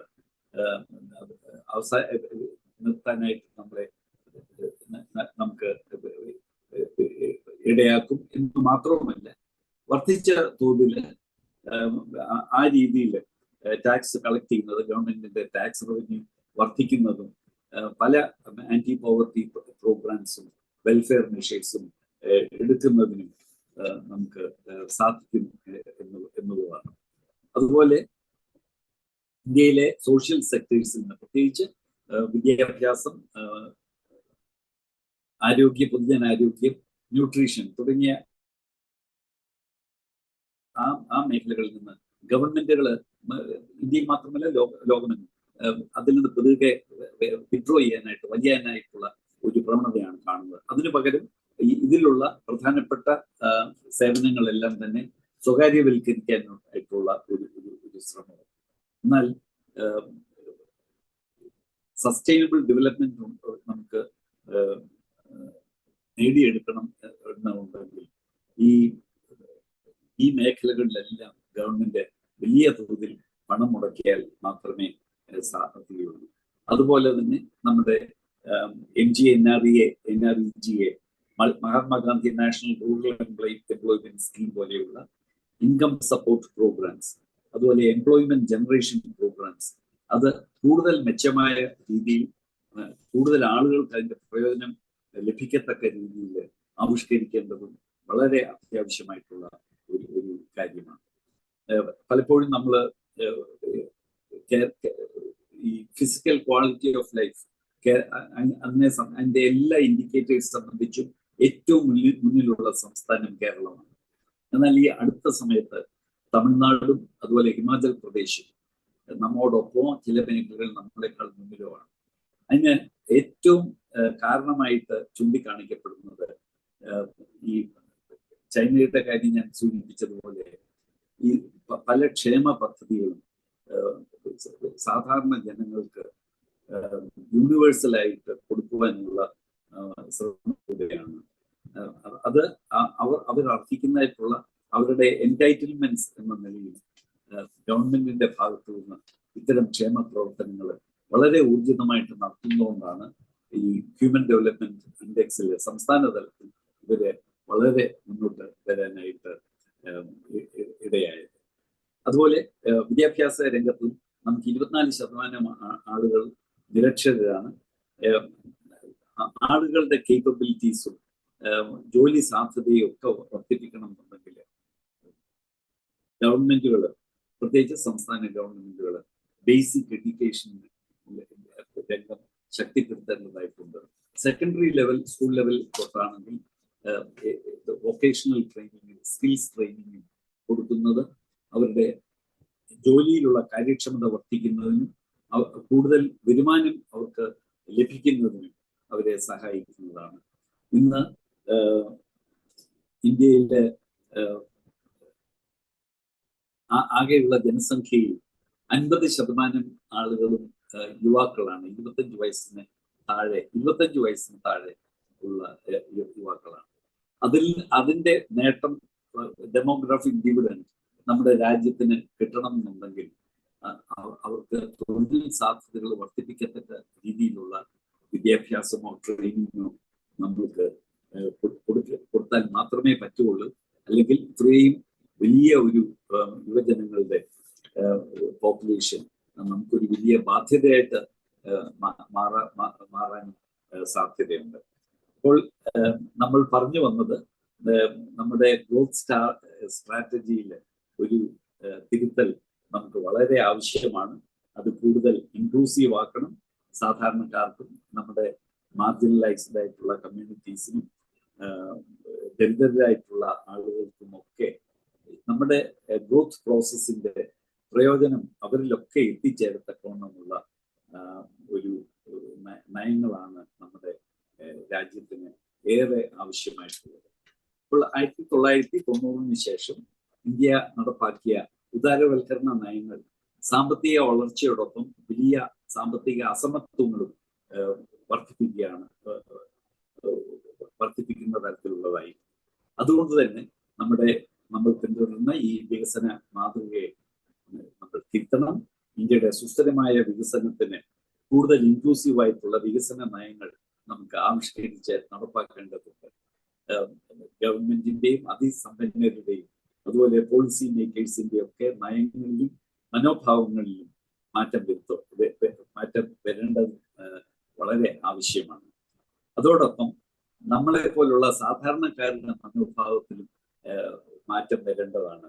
ധനസമ്പാദനം നമ്മുടെ ജീവിത ലക്ഷ്യമാക്കാതെയും സഹജീവികളോടുള്ള നമ്മുടെ ഉത്തരവാദിത്വവും കരുതലും കൂടുതൽ ആയിട്ട് വർദ്ധിപ്പിക്കുവാൻ നമുക്ക് സാധിക്കണം. അതിന് ഈ മാർത്തോമാ സ്റ്റഡി ഫോറത്തിന്റെ ഈ പ്രവർത്തനങ്ങൾ നമ്മളെ കൂടുതൽ ബോധവാന്മാരാക്കട്ടെ. അതിന് ശ്രദ്ധേയമായിട്ടുള്ള നേതൃത്വം നൽകുന്ന ശ്രീ വിൽസൺ കൻബന്നൂർ തുടങ്ങിയുള്ള എല്ലാ ലീഡർഷിപ്പിൽ ലെവലിൽ നിൽക്കുന്ന എല്ലാവർക്കും ഞാൻ എല്ലാ വിജയങ്ങളും നന്മകളും നേരുന്നു. എന്നെ ക്ഷമയോടുകൂടെ ഇത്രയും സമയം കേട്ടുകൊണ്ടിരുന്ന നിങ്ങൾ ഓരോരുത്തരോടും എൻ്റെ പ്രത്യേകമായിട്ടുള്ള നന്ദിയും സ്നേഹവും ഞാൻ അറിയിക്കുന്നു. ദൈവം നമ്മെ എല്ലാവരെയും അനുഗ്രഹിക്കട്ടെ. Thank U.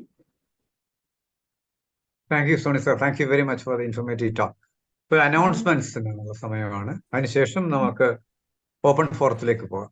അനൗൺസ്മെന്റ്സ്. പ്രിയരെ, നമ്മളെ ഇപ്പോൾ അനൗൺസ്മെന്റ് ചെയ്യുന്ന അടുത്ത ശനിയാഴ്ചത്തെ പ്രോഗ്രാമിനെ പറ്റിയുള്ള അറിയിപ്പാണ്. ആദ്യമേ ഞാനൊരു കാര്യം പറഞ്ഞോളട്ടെ. ഇന്ന് കുറെ പുതിയ മെമ്പേഴ്സ് ഉണ്ട്, അവരുടെ അറിവിന് വേണ്ടി പറയുകയാണ്. നമ്മളുടെ ഈ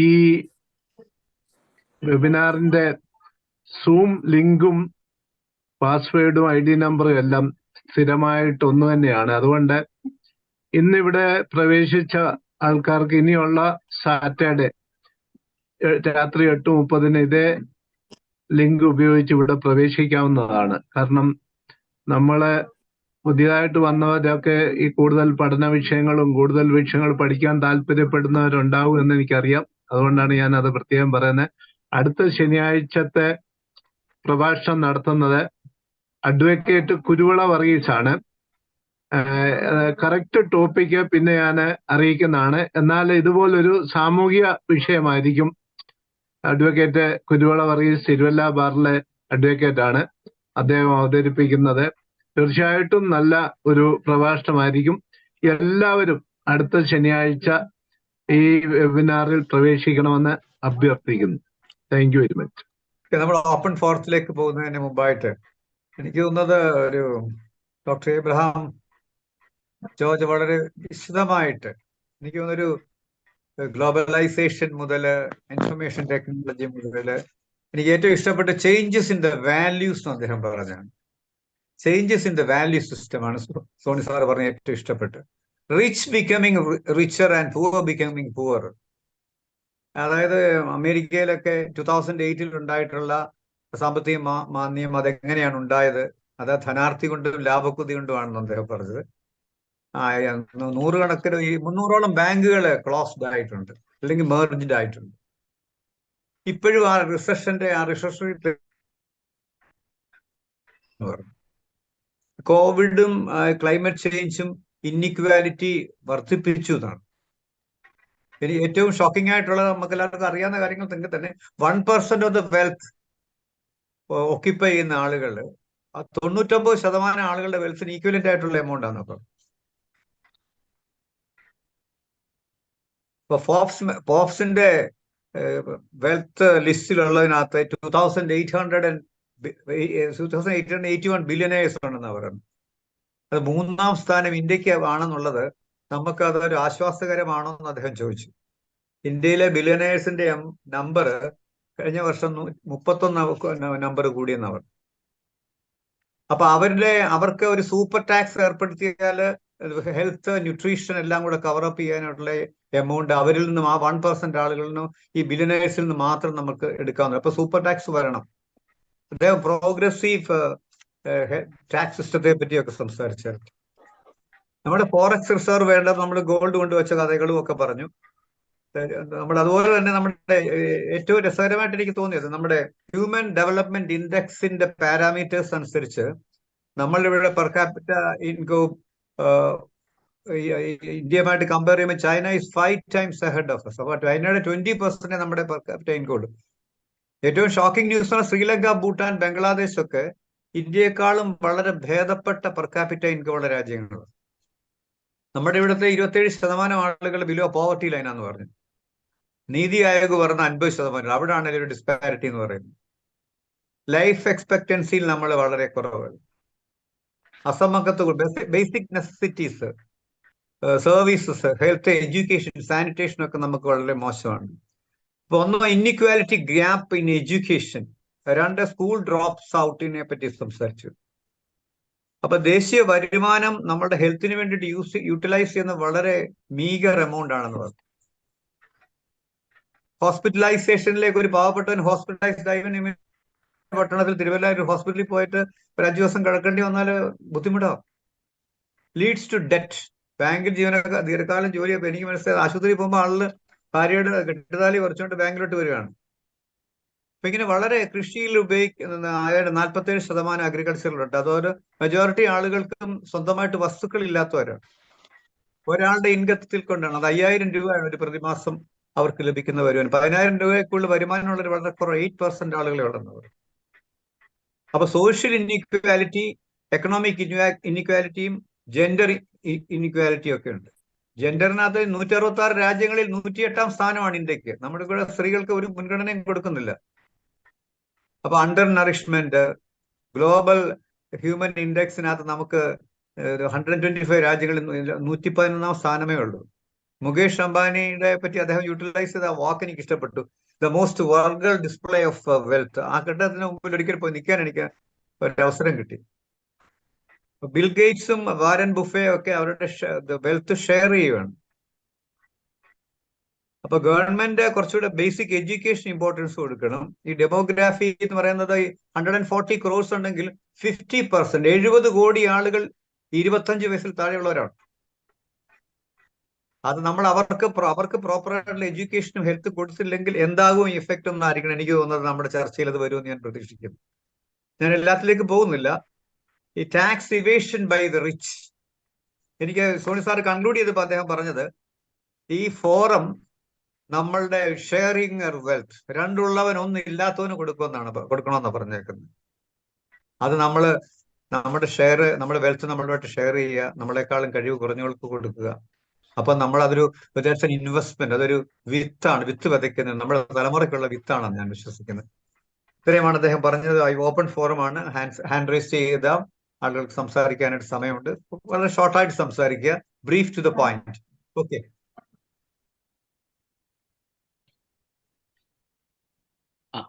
സാറേ സംസാരിക്കാമോ?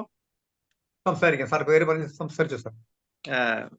ഞാൻ പി ജെ സജിൻ. സോണി സാറേ, ഞാൻ സി എ ജോർജ് സാറിന്റെ സെമിനാരി ട്രെയിനേഴ്സിലെ അവസാനത്തെ ബാച്ചിൽപ്പെട്ട ആളാണ്. ഒത്തിരി നാളിന് ശേഷം സോണി സാറിനെ കാണാൻ പറ്റിയതിലും കേൾക്കാൻ പറ്റിയതിലും സന്തോഷം. സാറിന്റെ തുടക്കം മുതൽ, അതായത് 2008 അമേരിക്കയിലെ സാമ്പത്തിക പ്രതിസന്ധി മുതൽ അവസാനം പറഞ്ഞു വെച്ച കാര്യങ്ങളെല്ലാം സാറിന്റെ പെർസ്പെക്റ്റീവ്സും സാറ് ഉപയോഗിച്ച ടൂൾസും ഒക്കെ വളരെ അപ്രീഷിയബിൾ ആണ്. അക്സെപ്റ്റ് ചെയ്യുന്നു. ഞാൻ സാറിന്റെ പെർസ്പെക്റ്റീവിനെ അംഗീകരിക്കുന്നു. ടാക്സിന്റെ കാര്യവും പോളിസി കാര്യങ്ങളൊക്കെ പറഞ്ഞപ്പോൾ 2 കാര്യങ്ങൾ കൂടി സാറ് തീർച്ചയായിട്ടും ഒരു ട്രെയിൻഡ് എക്കോണമിസ്റ്റ് ആണ്. ഞാനൊരു എക്കോണമിസ്റ്റ് വായിക്കാൻ മാത്രം ശ്രമിച്ചിട്ടുള്ള ഒരാളെന്ന രീതിയിലാണ് പറയുന്നത്. ഈ നാച്ചുറൽ റിസോഴ്സസ് ചെയ്യുന്ന ആളുകൾ, പ്രത്യേകിച്ച് ഈ ട്രൈബൽസ്, ഫോറസ്റ്റ് ഏരിയയിൽ താമസിക്കുന്നവർ, അവരെ ഒഴിവാക്കിയ ഒരു വലിയ നിയമനിർമ്മാണങ്ങൾ അടുത്ത ഏറെ കാലങ്ങൾ നടന്നു. മറ്റൊന്ന്, തൊഴിൽ മേഖലയിൽ ഈ കോൺട്രാക്ടൈസേഷൻ ആൻഡ് കാഷ്വലൈസേഷൻ എഫക്ട് വന്നു. ഇത് രണ്ടും തീർച്ചയായിട്ടും ഇന്ത്യയിലെ സാധാരണക്കാരുടെ ദുരിതങ്ങൾ 10 മടങ്ങാക്കുന്നതിൽ വളരെയധികം സഹായിച്ചതാണ്. പിന്നെ സാർ അതിനെക്കുറിച്ച്, അല്ലെങ്കിൽ സാർ എല്ലാം പറയണമെന്നല്ല ഞാൻ പറഞ്ഞത്, പക്ഷെങ്കിൽ പോളിസിയെ സംബന്ധിച്ച് പറയുമ്പോൾ തീർച്ചയായിട്ടും സൂചിപ്പിക്കാവുന്ന 2 കാര്യങ്ങളായിരുന്നു. അതും ശ്രദ്ധേയമല്ലേ. അത് നിയമനിർമ്മാണത്തിലൂടെ അത്തരം കാര്യങ്ങൾ ചെയ്തതും വളരെ അടുത്ത സമയത്താണല്ലോ ലേബർ നിയമങ്ങൾ വളരെ സ്വാംശീകരിച്ച് 3 എണ്ണമാക്കുകയും അവിടെ ഉണ്ടായിരുന്ന എല്ലാ സോഷ്യൽ സെക്യൂരിറ്റി യാഡ്സ്റ്റിക്സും കളയുകയും ഒക്കെ ചെയ്തതായിട്ട് അതിനെ കുറിച്ചൊക്കെ വായിക്കുന്നത് മനസ്സിലാക്കാൻ സാർ. അപ്പം ഇതും തീർച്ചയായിട്ടും ഇന്നത്തെ ഒരു സാഹചര്യത്തിൽ നമ്മളെ കണ്ണു തുറപ്പിക്കുകയും യാഥാർത്ഥ്യങ്ങളുടെ മറ്റു ചില വശങ്ങളായി മനസ്സിലാക്കുകയും ചെയ്യേണ്ടതല്ലേ. അതർവൈസ് സാർ പറഞ്ഞ എല്ലാ കാര്യങ്ങളോടും ഞാൻ യോജിക്കുന്നു. വളരെ scientific and progressive along with the faith perspective sir അവതരിപ്പിച്ചു. Thank you so much. ഇപ്പോള്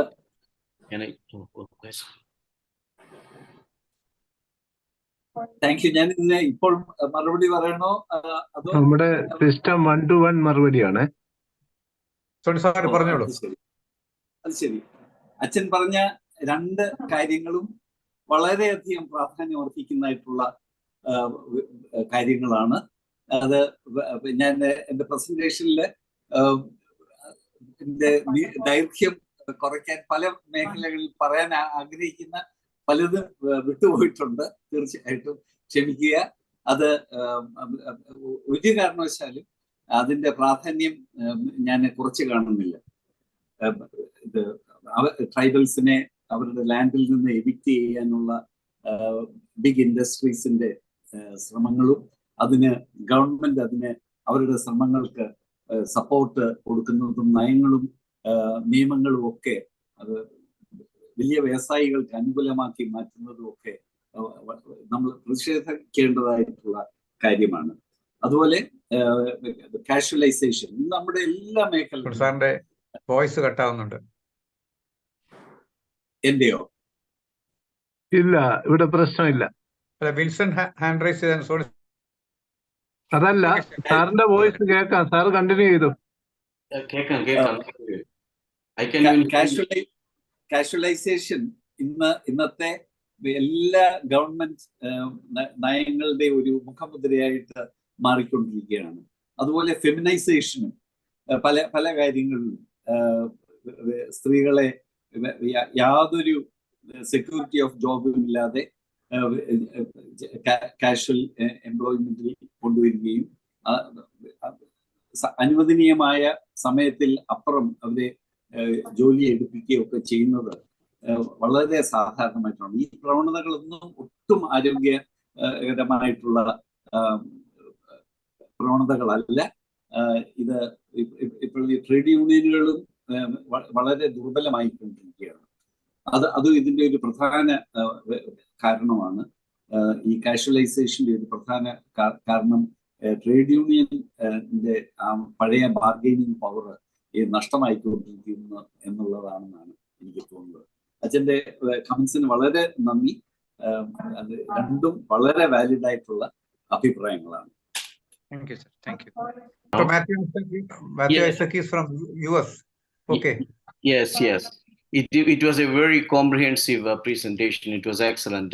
He touched upon many aspects of inequality. So talking about inequality, so we have two kinds of inequalities: income inequality and wealth inequality in India. So wealth inequality, I don't know whether Indian progressive taxation includes taxing for capital gains, especially in terms of landed property that were properties that were passed on to generations. So the goal of progressive taxation is to reduce inequality. So in that aspect, when people, one of the more pronounced inequality probably in India is wealth inequality. So in that wealth inequality, people inherit wealth from generation to generation. And I don't know whether government, put taxation on such inheritance of wealth. That's one of the things I would like to make a comment on. Another thing is that, Sony touched upon the asset of India, which is the youngest population, so job training and providing job training skills. I don't know whether that government makes an investment in job training, in providing job training skills. When I say job training skills, those are short-term job training skills. So to take people and give them short-term training and then put them into the job market. So I don't know how much India government invest in job creation and job training. And I was invited to China a few years ago, and China followed US's economic development model, and so one of the most desirable thing about American economic development is that every county, every town, every sphere has got an economic development initiative.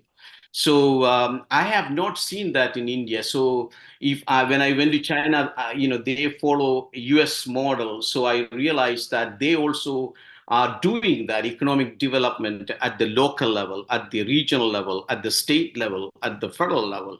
So those are the things I have noticed that are lacking in India. There is no focused economic development. That is, when I say focused economic development, job creation, okay, job development, job training, retention of jobs. So you can create jobs and hire people, but retaining them in employment, that is providing them continuous job training. So those are investments the government will have to make. Those are some of my comments, but there is so much I can talk about as a economic development practitioner. I'm sure that I don't have that much time, so those are my comments, and I hope Sony can comment expand on these points I have made. Thank you. Thank you, Dr. Matheus. So happy to see you after a very long time. ഇവിടെ ചോദിച്ചിരിക്കുന്ന രണ്ട് ചോദ്യങ്ങൾ, ഒന്ന് taxation on inherited wealth എന്നുള്ളതാണ്. ഞാൻ നിങ്ങളെ ഉയർത്തിക്കാട്ടിയ Thomas പിക്കറ്റിയുടെ book ക്യാപിറ്റലിൽ ഈ wealth inequality വർദ്ധിക്കാനുള്ള ഒരു പ്രധാന കാരണമായിട്ട് അദ്ദേഹം ചൂണ്ടിക്കാണിക്കുന്നത് ഇൻഹെറിറ്റഡ് വെൽത്ത് ആണ്. ഓക്സ്ഫാമിന്റെ സ്റ്റഡിയിലും പറയുന്നത് ലോകത്താകെയുള്ള ബില്യനേഴ്സിൽ 34% അവർക്ക് ഇത് ഇൻഹെറിറ്റഡ് ആയിട്ട് കിട്ടിയ വെൽത്താണ്, അല്ലാതെ അവർ സ്വയം ഉണ്ടാക്കിയതല്ല. അപ്പൊ ഇത് ഇൻഹെറിറ്റൻസ് അത് ഇങ്ങനെ കൈമാറുന്നത് അത് പല ടാക്സ് ലൂപ്പ് ഹോൾസും മറ്റും ഉപയോഗിച്ചുകൊണ്ട് ഈ ഫാമിലിയിൽ നിന്ന് ആ വെൽത്ത് നഷ്ടപ്പെടാതിരിക്കാൻ വേണ്ടിയാണ് ഈ രീതിയിലുള്ള ശ്രമങ്ങൾ നടത്തുന്നത്. അതിന്റെ ടാക്സ് നൂലാമാലകളെ കുറിച്ച് പറയാൻ ഞാൻ യോഗ്യനല്ല. എനിക്ക് തോന്നുന്ന പല അഡ്വക്കേറ്റ്സും നമ്മുടെ ഈ ഗ്രൂപ്പിൽ ഉണ്ടാവും. പക്ഷെങ്കിൽ ഇൻഹെറിറ്റഡ് വെൽത്ത് സാമ്പത്തിക അസമത്വം വളർത്തുന്നതിൽ വലിയ ഒരു പങ്കാണ് ലോകത്തെങ്ങും വഹിക്കുന്നത്. രണ്ടാമതായിട്ട് ഡോക്ടർ മാത്യൂസ് പറഞ്ഞത് ജോബ് ക്രിയേഷനും ജോബ് ട്രെയിനിങ്ങുമാണ്. ജോബ് ക്രിയേഷൻ വാസ്തവത്തിൽ ഗവൺമെന്റ് അതിൽ നിന്ന് ആ മേഖലയിൽ നിന്ന് പൊതുവെ മാറി സ്വകാര്യ മേഖലയ്ക്ക് കൊടുത്തുകൊണ്ടിരിക്കുകയാണ്. ആ സ്വകാര്യ മേഖലയിൽ ലേബർ ലോസ് ഒക്കെ വളരെ ദുർബലമാക്കി കഴിഞ്ഞു. അതാണ് അച്ഛൻ സൂചിപ്പിച്ചതുപോലെ കാഷ്വലൈസേഷൻ ഓഫ് ലേബർ ആണ് നമുക്ക് വലിയ തോതിൽ നമ്മുടെ എല്ലാ മേഖലകളിലും കണ്ടുവരുന്നത്. ജോബ് ട്രെയിനിങ്ങിനുള്ള നമുക്ക് പിന്നെ ധാരാളം അവന്യൂസ് ഉണ്ട്. പക്ഷെങ്കിൽ പലപ്പോഴും ഇത്തരം ഓൺ ദ ജോബ് ട്രെയിനിങ് ആണ് ഉദ്ദേശിച്ചെങ്കിൽ, ജോലി കിട്ടിയെങ്കിൽ മാത്രമേ നമുക്ക് ജോബ് ട്രെയിനിങ് കൊടുക്കാനായിട്ട് സാധിക്കുള്ളൂ. അൺഎംപ്ലോയ്മെന്റ് വലിയ തോതിൽ വർദ്ധിച്ചുകൊണ്ടിരിക്കുന്ന ഒരു അവസരമാണ് ഇന്ത്യയിൽ. അതില് ഈയിടെ നടന്ന ഒരു സ്റ്റഡിയില് ഏതാണ്ട് ഇവിടെ ആകെയുള്ള തൊഴിൽ രഹിതരിൽ 83% ചെറുപ്പക്കാരാണ്. അത് കൂടുതൽ വിദ്യാഭ്യാസമുള്ളവർക്കാണ് തൊഴിൽ കിട്ടാൻ, അവരുടെ ഇടയിലാണ് അൺഎംപ്ലോയ്മെന്റ് റേറ്റ് സാധാരണ അത്രയും ട്രെയിനിങ്ങോ പഠിത്തമോ ഇല്ലാത്ത പിന്നെ യുവാക്കളുടെ ഇടയിലുള്ളതിനേക്കാളും തൊഴിലില്ലായ്മ കണ്ടുവരുന്നത്. അതാണ് ഇപ്പോഴത്തെ ഇന്ത്യയിലെ സ്ഥിതി. വിൽസൺ, അത് to be followed by advocate Kuruvila Varghese. Wilson. ബഹുമാനപ്പെട്ട എബ്രഹാം ജോർജ് സാറിന്റെ പ്രഭാഷണം ഞാൻ വളരെ ശ്രദ്ധയോട് കേട്ടു. എനിക്ക് വളരെയധികം തുടക്കം മുതലേ ആ അമേരിക്കയിലെ റിസഷൻ തൊട്ട് സാറ് കാര്യമായിട്ട് അതിന്റെ ഡീപ്പായിട്ട് പറഞ്ഞു. എല്ലാം നല്ല പോയിന്റ്. ഞാൻ ഇപ്പം പലരും ചർച്ച ചെയ്തുകൊണ്ട് ഇനി ആൾക്കാർ സംസാരിക്കാനുള്ളതുകൊണ്ട് ആ പ്രഭാഷണങ്ങളുടെ കൂടുതൽ കാര്യങ്ങളിലേക്ക് ഞാൻ പോകുന്നില്ല. ഞാൻ 3-4 ക്വസ്റ്റ്യൻസ് ഉണ്ട്. ഒന്നാമത് ഞാനൊരു എക്കണോമിക് ബാക്ക്ഗ്രൗണ്ട് ഉള്ള ആളല്ല, പക്ഷെ ഞാൻ വായനയിലൂടെയുള്ള അറിവ് വെച്ചിട്ടുള്ള ചില സംശയങ്ങളാണ്. സാറ് ഇവിടെ പറഞ്ഞപ്പോഴ് നമ്മൾ ഇന്നത്തെ ഇന്ത്യയില് ഈ ഗ്രോസ് ഡൊമസ്റ്റിക് പ്രോഡക്റ്റ് GDP എല്ലാ അർത്ഥത്തിലും നമുക്ക് കൂടുന്നതായിട്ടാണ് നമ്മൾ കാണുന്നത്. എന്നാൽ ഈ സെയിം ടൈമിൽ തന്നെ പെർ ക്യാപിറ്റൽ ഇൻകം വളരെ കുറയുന്നതായിട്ട് വരുന്നുണ്ട്. പക്ഷെ ഈ GDP-യുടെ മാനദണ്ഡം അളക്കുന്നതിൽ എന്തെങ്കിലും തകരാറുണ്ടോ, അതുകൊണ്ടാണോ ഇങ്ങനെ സംഭവിക്കുന്നത് എന്നുള്ള ഒരു സംശയം. അതാണ് ഒന്നാമത്തേത്. രണ്ടാമതായിട്ട് സാറിന്റെ പ്രഭാഷണത്തില് സാറ് പറഞ്ഞായിരുന്നു, ഈ ചാരിറ്റിയെ പറ്റി പറഞ്ഞായിരുന്നു.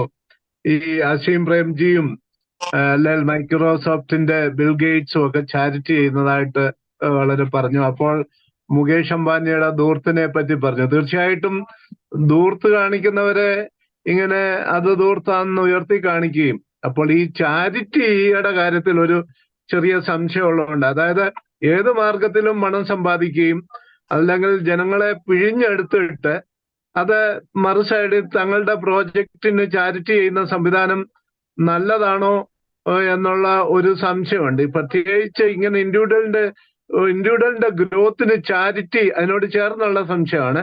ഈ ചാരിറ്റി കൊണ്ട് ഇൻഡിവിജ്വൽ രക്ഷപ്പെടുമോ അല്ലെങ്കിൽ പ്രശ്നത്തിന് പരിഹാരമാവുമോ എന്നുള്ള ഒരു സംശയമുണ്ട്. കാരണം എന്താണെന്ന് ചോദിച്ചാല് ഒരു മീൻ കൊടുക്കുന്നതിന് പകരം മീനെ പിടിക്കുന്ന സംവിധാനം പഠിപ്പിച്ചു കൊടുക്കുന്നതല്ലേ കൂടുതൽ മെച്ചം. ആ ലെവലിലുള്ള പ്രവർത്തനത്തിന് ഈ വ്യക്തികളുടെ നേതൃത്വം കൊടുക്കാതെ സ്റ്റേറ്റിന് വേണ്ടി ആ എമൗണ്ട് വിനിയോഗിക്കുമായിരിക്കും കൂടുതൽ മെച്ചമെന്നുള്ള ഒരു അഭിപ്രായമാണ് എനിക്കുള്ളത്.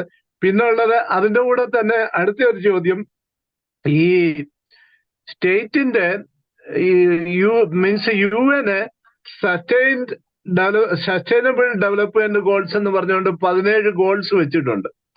ഈ 17 ഗോൾസില് അത് ഇംപ്ലിമെന്റ് ചെയ്യാനായിട്ട് ഈ പണമൊക്കെ വിനിയോഗിക്കാമെങ്കിൽ ഒരുവിധം പുവർട്ടി അല്ലെ മൊത്തത്തിലുള്ള ഒരു ഡെവലപ്മെന്റ് സമൂഹത്തിൽ ഉണ്ടാവും. അതുകൊണ്ട് ഈ പേഴ്സണൽ ചാരിറ്റിക്ക് പകരം ഈ സുസ്ഥിര വികസനത്തിന് വേണ്ടി ഈ പണം വിനിയോഗിക്കാൻ പോകുന്നതല്ലേ നല്ലതെന്നൊരു സംശയം. പിന്നെ ഉള്ള ഒരു സംശയം വന്നത്, ഈ ഗവൺമെന്റ് ഇലക്ട്രൽ ബോണ്ട് പോലുള്ള സംവിധാനങ്ങൾ ഉയർത്തുമ്പോൾ ഇവിടുത്തെ ടാക്സ് യഥാർത്ഥമായിട്ട് നൽകേണ്ടിയ സ്ഥാപനങ്ങള് ടാക്സിന് നിന്ന് മാറുവാനായിട്ടുള്ള ഒരു സാഹചര്യം അടുത്ത സമയത്ത് ടാക്സും ഗവൺമെന്റിന് കൊടുക്കേണ്ടിയ നിയമപ്രകാരം കൊടുക്കേണ്ടിയ സാമ്പത്തിക ബാധ്യതകളിൽ നിന്ന് രക്ഷപ്പെടാനായിട്ട് ഈ ഇലക്ട്രൽ ബോണ്ട് പോലുള്ള പാർട്ടികളുടെ അല്ലെങ്കിൽ ഭരിക്കുന്നവരുടെ ഒക്കെ താല്പര്യങ്ങളിലേക്ക് പോകുന്നത്, അത് പൂർണ്ണമായിട്ട് ഒഴിവാക്കാമെങ്കിൽ ആ ടാക്സ് ഒക്കെ നേരിട്ട് ഗവൺമെന്റ് തലത്തിൽ വരത്തില്ലേ? അതിനെപ്പറ്റി സാറിന്റെ അഭിപ്രായം.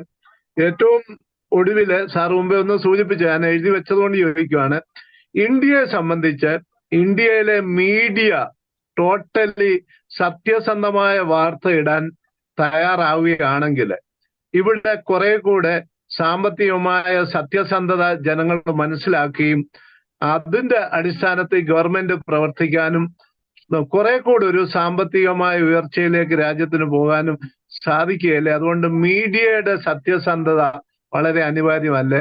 ഞാൻ ഇങ്ങനെ എന്റെ സംശയങ്ങൾ കുറെ അങ്ങ് ചോദിച്ചെന്നേ ഉള്ളൂ. Thank you very much. Shri Wilson സൂചിപ്പിച്ച കാര്യങ്ങള്, നാഷണൽ ഇൻകം ഒരു സ്ഥലത്തുകൂടി ഒരു വശത്തുകൂടെ വർദ്ധിക്കുന്നു, പെർ ക്യാപിറ്റ ഇൻകം എന്തുകൊണ്ട് കുറയുന്നു? അതിന്റെ ഒരു ഏറ്റവും പ്രധാനപ്പെട്ട കാരണം ജനസംഖ്യയിലുള്ള വർധനമാണ്. മൊത്തത്തിലുള്ള ദേശീയ വരുമാനത്തെ ജനസംഖ്യ കൊണ്ട് ഹരിക്കുന്നതാണല്ലോ പെർ ക്യാപിറ്റ ഇൻകം എന്ന് പറയുന്നത്. ഒരു ആവറേജ് ഇന്ത്യക്കാരന്റെ വരുമാനം എത്രയാണ്? അത് മുഖ്യമായിട്ടും ജനസംഖ്യ വർദ്ധിക്കുന്നതുകൊണ്ടാണ് എന്ന് ആണ് എനിക്ക് പറയാനുള്ളത്. അതുപോലെ സൂപ്പർ റിച്ച് ആയിട്ടുള്ള ആളുകളുടെ ചാരിറ്റി, ഇതെല്ലാം വോളണ്ടറി ആയിട്ട് ചെയ്യേണ്ടതായിട്ടുള്ള കാര്യങ്ങളാണ്. അത് ചിലരുടെ രീതികളാണ്. ഇത് ഈ ടാറ്റാസിന്റെ ഒക്കെ പിന്നെ അവരുടെ ബെനവലൻസ്, അവര് പിന്നെ ചാരിറ്റിക്ക് വേണ്ടി പിന്നെ ഇന്ത്യയുടെ സയൻസ് ആൻഡ് ടെക്നോളജിയുടെ ഡെവലപ്മെന്റിന് വേണ്ടിയൊക്കെ അവരെ എത്രയോ വർഷങ്ങൾ മുമ്പ് തൊട്ട് തന്നെ എന്തുമാത്രം പണമാണ് അവര് പിന്നെ സംഭാവനയായിട്ട് നൽകുകയും ഒന്നാന്തരം എഡ്യൂക്കേഷണൽ ഇൻസ്റ്റിറ്റ്യൂഷൻസ്, ഒരു സമയത്ത് IAS ഇന്ത്യൻ ഇൻസ്റ്റിറ്റ്യൂട്ട് ഓഫ് സയൻസും അതുപോലെ ടിസ് ഇതുപോലെയൊക്കെയുള്ള ഒന്നാന്തരം സ്ഥാപനങ്ങൾ, വിദ്യാഭ്യാസ സ്ഥാപനങ്ങൾ അവര് പിന്നെ റൺ ചെയ്യുകയും ആളുകൾക്ക് ഏറ്റവും മികച്ച വിദ്യാഭ്യാസം എത്തിക്കുവാനുമായിട്ടുള്ള ശ്രമം നടത്തിയിട്ടുണ്ട്. അതുപോലെയുള്ള ധാരാളം നമ്മൾ അറിയാത്ത ധാരാളം വ്യവസായികളും ധനാഢ്യരും ഉണ്ട് എന്നാണ് ഞാൻ വിശ്വസിക്കുന്നത്. ഈ പലരും ഇത്തരം കാര്യങ്ങൾക്ക് വേണ്ടി പണം ചെലവഴിക്കുന്നത് അവരുടെ CSR ഫണ്ടിൽ നിന്നാണ്. കോർപ്പറേറ്റ് സോഷ്യൽ റെസ്പോൺസിബിലിറ്റി അതിൽ നിന്ന് അവർക്ക് നീക്കി വെക്കേണ്ടി വരുന്ന പണമാണ് ഇത്തരം കാര്യങ്ങൾക്ക് പലപ്പോഴും ചെലവാക്കുന്നത്. മിസ്റ്റർ പറയുന്നത് ഞാൻ പൂർണ്ണമായിട്ട് യോജിക്കുന്നു. മീനല്ല ചൂണ്ടയാണ് നമുക്ക് കൊടുക്കേണ്ടത്. പക്ഷെ അതിനുള്ള ട്രെയിനിങ് എല്ലാവരിലും എത്തിക്കുവാനായിട്ടുള്ള ഒരു വലിയ ഒരു ശ്രമം നമ്മൾ ഉദ്ദേശിക്കുന്ന രീതിയിൽ ഗവൺമെന്റുകളുടെ ഭാഗത്തു നിന്നൊന്നും ഉണ്ടാകുന്നില്ല എന്നുള്ളതാണ് വാസ്തവം. കാരണം വിദ്യാഭ്യാസ രംഗത്ത് നിന്ന് ഗവൺമെന്റുകൾ പിന്മാറിക്കൊണ്ടിരിക്കുന്ന, അത് കൂടുതൽ സ്വകാര്യവൽക്കരിക്കാനായിട്ടുള്ള ആ ഒരു പ്രവണതയാണ് മിക്ക ഗവൺമെന്റുകളും സ്വീകരിക്കുന്നത്. സസ്റ്റൈനബിൾ ഡെവലപ്മെന്റ് ഗോൾസിനെ കുറിച്ച് പറഞ്ഞു. യുണൈറ്റഡ് നേഷൻസിന്റെ 2030 നമ്മൾ കൈവരിക്കേണ്ട 17 ലക്ഷ്യങ്ങളാണ് ഈ സസ്റ്റൈനബിൾ ഡെവലപ്മെന്റ് ഗോൾസിൽ പറയുന്നത്. നമ്മൾ ഈ പറയുന്ന മിക്ക മേഖലകളിലും ഈ സസ്റ്റൈനബിൾ ഡെവലപ്മെന്റ് ഗോൾസിൽ ഉൾപ്പെടുന്നതാണ് വിദ്യാഭ്യാസവും പിന്നെ സ്ത്രീകളുടെ പിന്നെ ജെൻഡർ പാരിറ്റിയും പിന്നെ ഓരോ ഹെൽത്തും എല്ലാം അതിൻ്റെ അകത്ത് ഉൾക്കൊണ്ട് വളരെ കോംപ്രിഹെൻസീവ് ആയിട്ടുള്ള ഒരു സെറ്റ് ഓഫ് ഗോൾസ് ആണ് സസ്റ്റൈനബിൾ ഡെവലപ്മെന്റ് ഗോൾസ്. ഈ അടുത്ത സമയത്ത് എനിക്ക് തോന്നുന്നത് UNDP ആണെന്നാണ് എനിക്ക് തോന്നുന്നത്. അവര് നടത്തിയ ഒരു സ്റ്റഡിയിൽ എത്രമാത്രം 2030 നമ്മൾ എത്തേണ്ടതായിട്ടുള്ള ആ ലക്ഷ്യത്തിലേക്ക് രാജ്യങ്ങൾ എത്തുന്നത് സംബന്ധിച്ചുള്ള ഒരു റാങ്കിങ് അവർ നടത്തിയതിൽ ഇന്ത്യ വളരെ പുറകിലാണ്. 112ാമത്തെ സ്ഥാനമാണെന്നാണ് എൻ്റെ ഓർമ്മ എല്ലാ മേഖലകളിലും. ഇത് SDG ലക്ഷ്യങ്ങൾ കൈവരിക്കുന്നതിൽ ഏറ്റവും വലിയൊരു തടസ്സമായിട്ട് വന്നത് നമ്മുടെ കോവിഡ് പാൻഡമിക് ആണ്.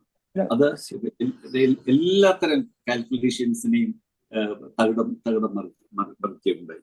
അതുപോലെ ഇലക്ട്രൽ ബോൺസ് എന്ന് പറഞ്ഞാല് ഏറ്റവും ഇന്ത്യയിൽ നടന്ന ഏറ്റവും വലിയ ഒരു കറപ്ഷനാണ് എന്ന് കറപ്ഷനാണ് എന്നാണ് ഞാൻ വിശ്വസിക്കുന്നത്. പക്ഷേ ഇത് നമ്മൾ ലോകത്തെ വിവിധ രാജ്യങ്ങളെ നോക്കുകയാണെങ്കിൽ ഏറ്റവും വലിയ ഡെമോക്രാറ്റിക് രാജ്യങ്ങളിലൊന്നായ യുണൈറ്റഡ് സ്റ്റേറ്റ്സിൽ തന്നെ ഇലക്ഷൻ സമയത്ത് ഗവൺമെന്റിനെ സ്വാധീനിക്കാനായിട്ട് വലിയ ലോബിയിങ് ഗ്രൂപ്പ്സ് ഉണ്ട്. അവര് ബില്യൺസ് ഓഫ് ഡോളേഴ്സ് ആണ് പ്രത്യേക ഏജൻസികളെ ഏൽപ്പിച്ചിരിക്കുകയാണ്. അപ്പൊ അതിൽ മുൻപന്തിയിൽ നിൽക്കുന്ന ഒരു പിന്നെ സെക്ടറാണ് ഫാർമസ്യൂട്ടിക്കൽസ്. ഈ വലിയ ഫാർമസി കമ്പനികൾ ഗവൺമെന്റിന്റെ നയങ്ങൾ അവർക്ക് അനുകൂലമാക്കാൻ വേണ്ടി ഇലക്ഷൻ സമയത്ത് അതിഭീമമായ തോതിലുള്ള പണമാണ് ഈ പൊളിറ്റിക്കൽ പാർട്ടീസിന് കൊടുത്ത് അവർ ജയിച്ചു കഴിഞ്ഞാൽ ഉടനെ ഇവർക്ക് അനുകൂലമായ രീതിയിൽ ഗവൺമെന്റ് നയങ്ങൾ മാറ്റിയെടുക്കാൻ ഇന്ത്യയിൽ മാത്രമല്ല അമേരിക്കയിലും സ്ഥിതി ഇത് തന്നെയാണ്. ഇത് നമുക്ക് എത്രമാത്രം പ്രിവെന്റ് ചെയ്യാം എന്നുള്ളത് നമ്മളുടെ സിസ്റ്റത്തിന്റെ ഓണസ്റ്റിയെ ആശ്രയിച്ച്, ഇന്റഗ്രിറ്റിയെ ആശ്രയിച്ച് അത് ഇത് ന്യായമായിട്ട് പിന്നെ ഞങ്ങൾ ഒരു പൊളിറ്റിക്കൽ പാർട്ടിക്ക് പണം കടം കൊടുക്കും. നമുക്ക് എങ്ങനെ അത് പ്രിവെന്റ് ചെയ്യാൻ പറ്റും? പിന്നെ അത് നിർബന്ധപൂർവവും അത് പിന്നെ ഇൻവെസ്റ്റിഗേഷൻ ഏജൻസീസിനെ വിട്ട് ഭീഷണിപ്പെടുത്തി ആണ് ആ തരത്തിലുള്ള പ്രവണതകൾ നിലനിൽക്കുന്നു ഉണ്ട് എന്നുള്ളത് ഒരു യാഥാർത്ഥ്യമാണ് താനും. അതുപോലെ മീഡിയയുടെ ഫ്രീഡത്തെ കുറിച്ച് എനിക്ക് പറയാനുള്ള കമന്റ് എന്താണെന്ന് ചോദിച്ചാൽ, മീഡിയയുടെ ഓണസ്റ്റി അവർ കീപ്പ് ചെയ്യണമെന്ന് പറഞ്ഞാൽ വളരെ ബുദ്ധിമുട്ടേറിയ ഒരു സാഹചര്യത്തിലാണ് ഇന്ത്യയിലെ ലീഡിങ് മീഡിയ പേഴ്സൺസ് എല്ലാം വർക്ക് ചെയ്യുന്നത്. നമുക്ക് NDTVയുടെ കാര്യം നമുക്കറിയാം. ഇത് ഇന്നിപ്പോൾ അത് അഡാനി കോർപ്പറേഷന്റെ കീഴിലാണ്. ഇതുപോലെ ഓരോ മേഖലകളിലുള്ള ഗവൺമെന്റിന് സന്തോഷകരമല്ലാത്ത വാർത്തകൾ പ്രസിദ്ധീകരിക്കുന്ന മീഡിയ ഏജൻസീസിനെ വരുതിയിൽ നിർത്താനായിട്ട് വലിയ ശ്രമങ്ങൾ നടക്കുന്നുണ്ട് എന്നുള്ളതിന് യാതൊരു സംശയവുമില്ല. NDTV പോയതുകൊണ്ട് തന്നെ ഇപ്പോൾ എനിക്കറിയാവുന്ന പല ആളുകളും ഇംഗ്ലീഷ് ന്യൂസ് കാണുന്നേ ഇല്ല. കാരണം അതിൻ്റെ ശരിയായ രീതിയിലുള്ള നമ്മൾക്ക് അറിയാൻ ആഗ്രഹിക്കുന്ന യഥാർത്ഥ വാർത്തകളല്ല നമ്മുടെ മിക്ക മീഡിയകളിൽ കൂടി വരുന്നത് എന്നുള്ളതൊരു വാസ്തവമാണ്. അതുകൊണ്ട് കൂടുതൽ ആളുകൾ ഇപ്പോൾ സോഷ്യൽ മീഡിയയും ഇപ്പോൾ വയർ, സ്ക്രോൾ ഇങ്ങനെയൊക്കെയുള്ള ഓൺലൈൻ ന്യൂസിനെയുമാണ് പലരും ഇപ്പോൾ ആശ്രയിക്കുന്നത്. അടുത്തായിട്ട് അഡ്വക്കേറ്റ് കുരുവിള വർഗീസ്. നമസ്കാരം എല്ലാവർക്കും. സോണി സാറിനോട് ഒരു സംശയം ചോദിക്കാനാണ്. സാറിന് ഈ GDP പറ്റി പറഞ്ഞത്, ഇന്ത്യ നമ്മള് ഇപ്പൊ ഒരു fastest growing economy in the world ആയിട്ടാണ് നമ്മളെ അറിയപ്പെടുന്നത്. നമ്മളിപ്പോ 5ാം സ്ഥാനത്താണ്. അധികം താമസിയാതെ നമ്മൾ 3ാം സ്ഥാനത്തേക്ക് കയറുമെന്ന് പറഞ്ഞു. സാറ് പറഞ്ഞത് കണക്റ്റഡ് ടു പോപ്പുലേഷൻ ഗ്രോത്ത് ആയിട്ട് ബന്ധപ്പെട്ടതാണ് എന്ന് സൂചിപ്പിച്ചു. യഥാർത്ഥത്തിൽ നമ്മുടെ സമ്പന്നന്മാരുടെ എണ്ണം വർദ്ധിക്കുന്നു എന്ന് മാത്രമല്ലയോ ഇതിന്റെ അർത്ഥം എന്ന് ഒരു സംശയമാണ്. സാറൊരു എക്കോണമിസ്റ്റ് ആണ്, ഞാൻ ഇങ്ങനെയുള്ള കാര്യങ്ങൾ പഠിക്കാൻ ശ്രമിക്കുന്ന ഒരു വ്യക്തി എന്നുള്ള നിലയ്ക്ക് ചോദിക്കുകയാണ്.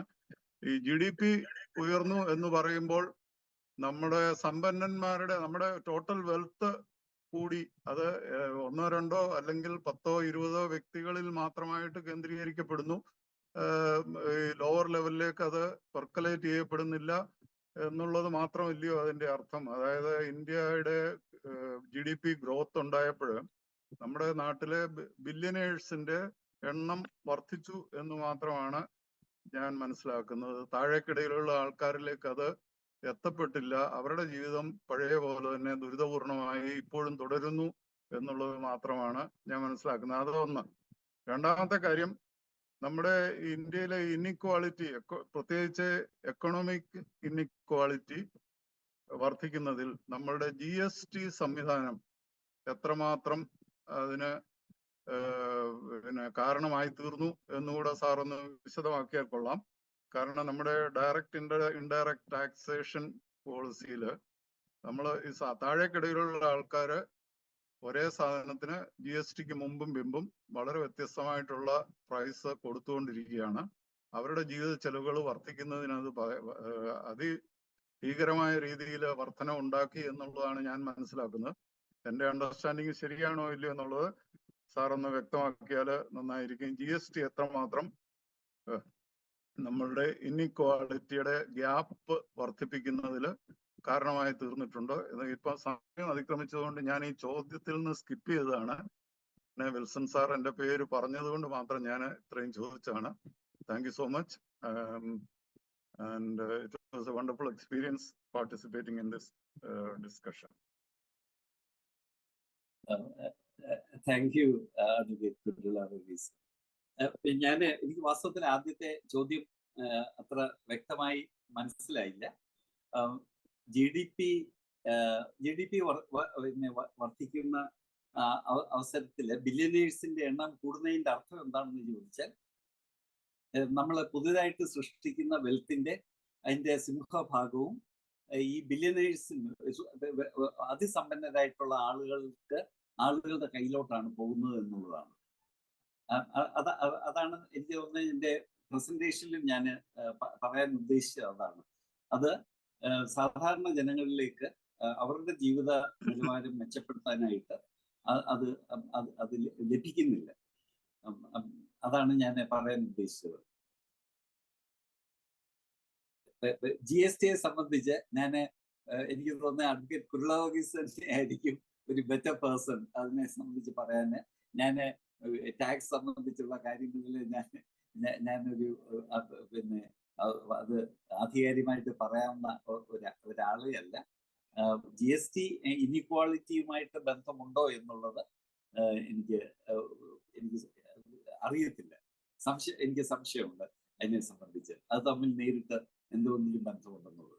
പക്ഷെങ്കിൽ ഈ ടാക്സിന്റെ നൂലാമാലകൾ സാധാരണ ബിസിനസ്സിലേക്കൂടെ വ്യാപിപ്പിച്ചപ്പോൾ അവർക്ക് പലപ്പോഴും വലിയ ബുദ്ധിമുട്ടുകൾ അതിന്റെ കാൽക്കുലേഷനിലും അങ്ങനെയൊക്കെയുള്ള പല കാര്യങ്ങളിലും വലിയ ഹാർഡ്ഷിപ്സ് അവർക്ക് അനുഭവിക്കേണ്ടി വരുന്നു. പ്രത്യേകിച്ച് ആദ്യ കാലഘട്ടത്തിൽ അത് പിന്നെ പല ഇൻഫോർമൽ ആയിട്ടുള്ള ബിസിനസ്സുകളും ഒക്കെ അവരത് നടത്തിക്കൊണ്ട് പോകാനായിട്ടും വലിയ പിന്നെ അവർക്ക് ബുദ്ധിമുട്ടുണ്ടാകുന്നു എന്നുള്ളതും ഒരു യാഥാർത്ഥ്യമാണ്. പറഞ്ഞോളൂ. ഓക്കെ. ഹലോ, ഞാനും ജോസഫ് സാറും ഒക്കെ ക്ലാസ്മേറ്റ്സ് ആണ്. അതുകൂടാതെ ജോർജ് സാറ് എൻ്റെ BEd കോളേജിലെ പ്രിൻസിപ്പളായിരുന്നു. ജോർജ് സാറിൻ്റെ ഫ്രണ്ടായിട്ടുള്ള ജോർജ് വർക്കി സാർ SC സ്കൂളിലെ പ്രിൻസിപ്പൽ ഹെഡ് മാസ്റ്ററിൻ്റെ ഇളയ പെങ്ങളാണ് ഞാൻ. അതിൽ കൂടുതൽ ഇൻട്രൊഡക്ഷൻ വേണ്ടെന്ന് വിചാരിക്കുന്നു. സോണിയോട് കൂടെ പറയുന്നേ. കേൾക്കുന്നുണ്ട്. So good to see you. We were all children at that time. I used to remember your dad and my brother talking to each other all the time. Anyway, let me come to the point. Your presentation was so good. You covered all the different aspects of it. But I just want to contribute something from my experience, from my observation, for one of the reasons of inequality in Kerala and in India. I feel that there is so much party-based favoritism that is happening in our society, in our state especially, and also favoritism and exploitation of being a member of a certain party. You get different favors. I was talking to one of the people when I was in a massage place. She said her husband works for the agricultural department. Anytime an application comes from a different person from a different party, they don't attend to that at all. They just put that in the waste basket. Take applications from only a certain party.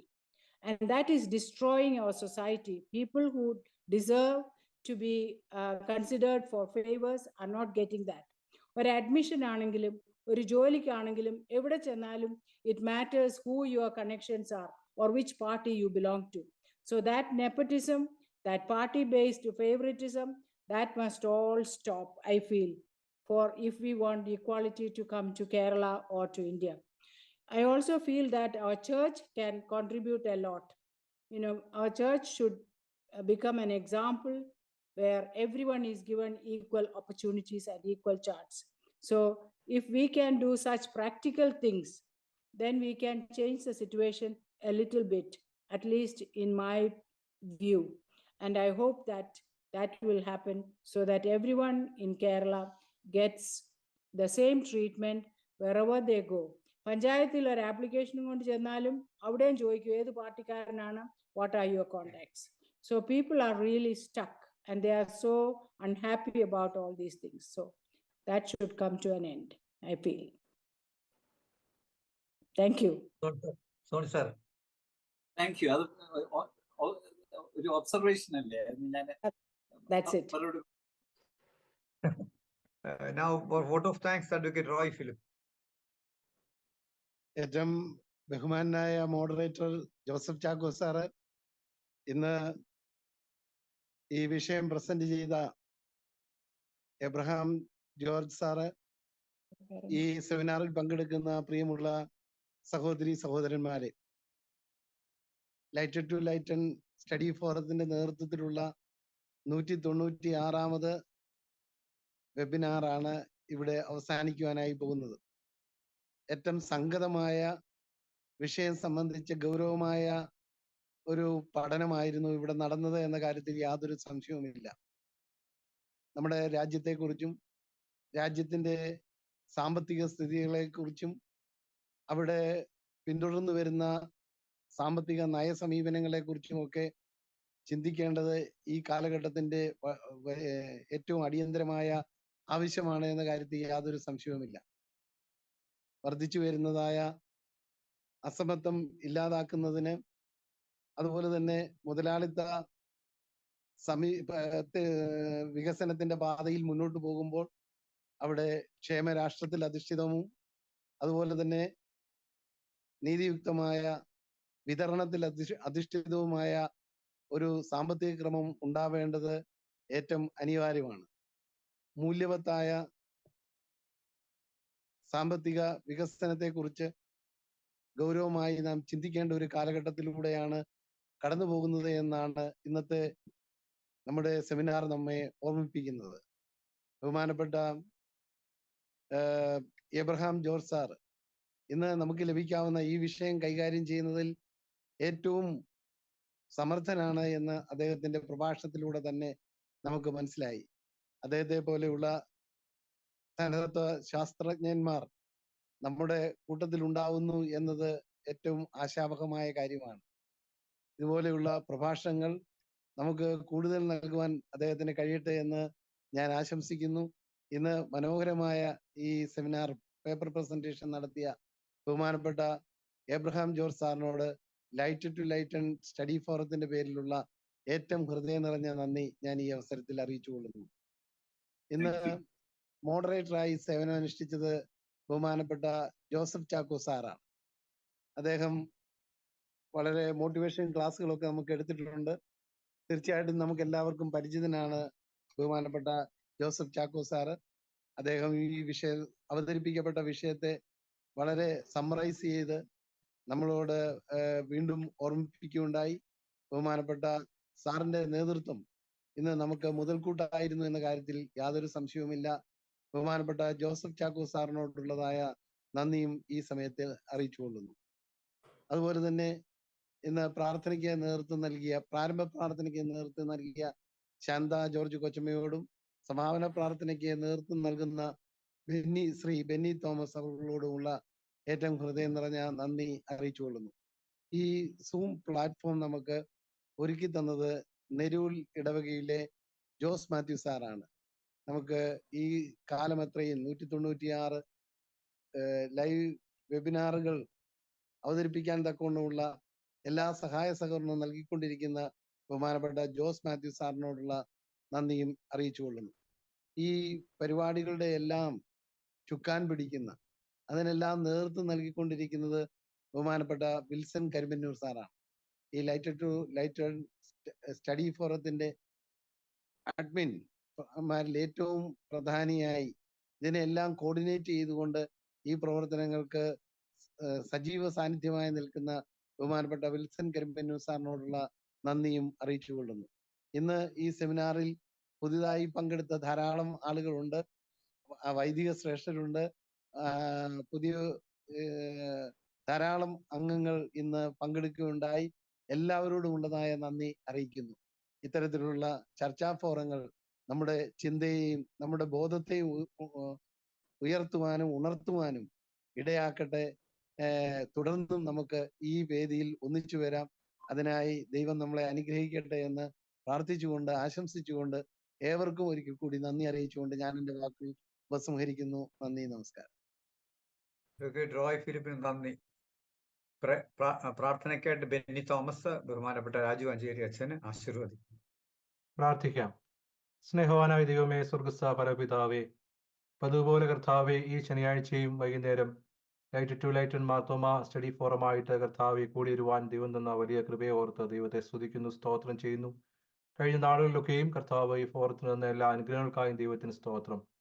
കർത്താവ് ഇന്ന് ഭാരതത്തിൽ വളർന്നു വരുന്ന സാമ്പത്തിക അസമത്വവും നയ സമീപനങ്ങളെ പറ്റിയും കർത്താവ് ഈ സമയം അത്രയും പ്രിയപ്പെട്ട എബ്രഹാം ജോർജ് സാറിലൂടെ കേൾക്കുവാനായിട്ട് അവിടുന്ന് ഇടയാക്കിയതിനെ ഓർത്ത് ദൈവത്തെ സ്തുതിക്കുന്നു, സ്തോത്രം ചെയ്യുന്നു. കർത്താവെ, സമ്പത്തിന്റെ ക്രമമായിട്ടുള്ള വിനിയോഗം എപ്രകാരമായിരിക്കണമെന്നും അത് കൂട്ടിവെക്കുന്നതിലല്ല കർത്താവെ, അത് മറ്റുള്ളവർക്ക് പ്രയോജനപ്രദമായ രീതിയിൽ ഉപയോഗപ്പെടുത്തുവാൻ കർത്താവെ അവിടുന്ന് ഞങ്ങളെയും സഹായിക്കണമേ.